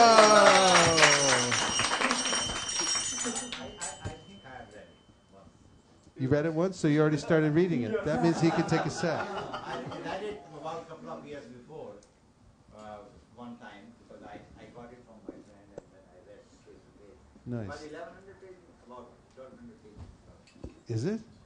Oh, just the first Adi Leela. It's probably that many pages. Maybe he's talking single Chaitanya Charitamrita. Maybe the single. Okay, so you need the set then. Don't worry, we'll arrange. Before Gaur Purnima, you should have a set. Anybody else is bereft of a set? They seem to be flowing like Odoria here.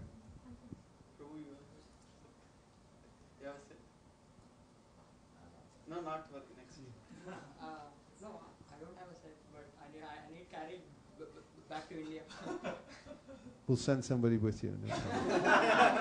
Carry back to India, it's no problem. They give extra allowance for that on the plane, especially if you're going to Bengal. Reading material in cabin luggage. Yeah, just tell them it's some light reading you're bringing with you. In Atlanta, Georgia, I was there in around 1975, and it was the biggest airport in the world for book distribution. We used to distribute about 100 books a day because it was so sweet. And the temple president there found out there was a sale at the BBT on Adi Leela Volume 1. Is that the Volume 1 there? Yeah. That's the size of it. And so he bought a whole warehouse full of those books because they were on sale. So that's the only book we had, Chaitanya Charitamrita Adi 1. And we went out and sold thousands of those copies to young people who are just traveling across the country. And those books are spread out across America in different places. Remarkable. And above the book room door, there was a big sign that said, "Eat book, sleep book." That was their samadhi there, to be fully absorbed in distributing book. Eat book, sleep book. So that was the mood. So how many books have we distributed, sets have we distributed this morning so far? Who's keeping the list? There should be a list. 5 sets this morning. I sold 1 set, a Bhagavatam and a set of Chaitanya Charitamritas yesterday. And I took 1 set, sponsored 1 set myself on Wednesday night. So how many? That's 7 CC sets and 1 Bhagavatam. And that's it? Are you sure? Today 6, right? Today 6. Sorry. 8. 8? Okay, make sure you keep a record now. Okay. Yeah, Sundarananda took 2 sets. Okay, like 6. Okay, that's 6. Trisha Prabhu 1. Trisha Prabhu 1, Vaisesika Prabhu 3. And Sundar Prabhu 2. We'll just figure out the balance and we'll go out and distribute them. Yes. Bhagavatam set, how much? 220. 220 only? Yes. What are you, just giving them away or what? Okay, 220 for Bhagavatam set. And how much is for life membership? So if you apply for life membership. Oh, for books. You're a life member, Mata? No, I want to become a life member. You want? Oh, okay. And talk to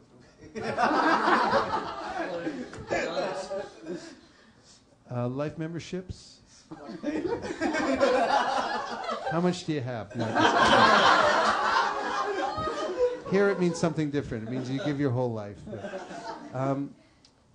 I'll have to research that. We haven't sold life memberships here for some time, but we can find out for you if you'd like. Okay, I'll let you know but before the weekend is over. Okay. Hare Krishna. Okay, so how many sets then altogether?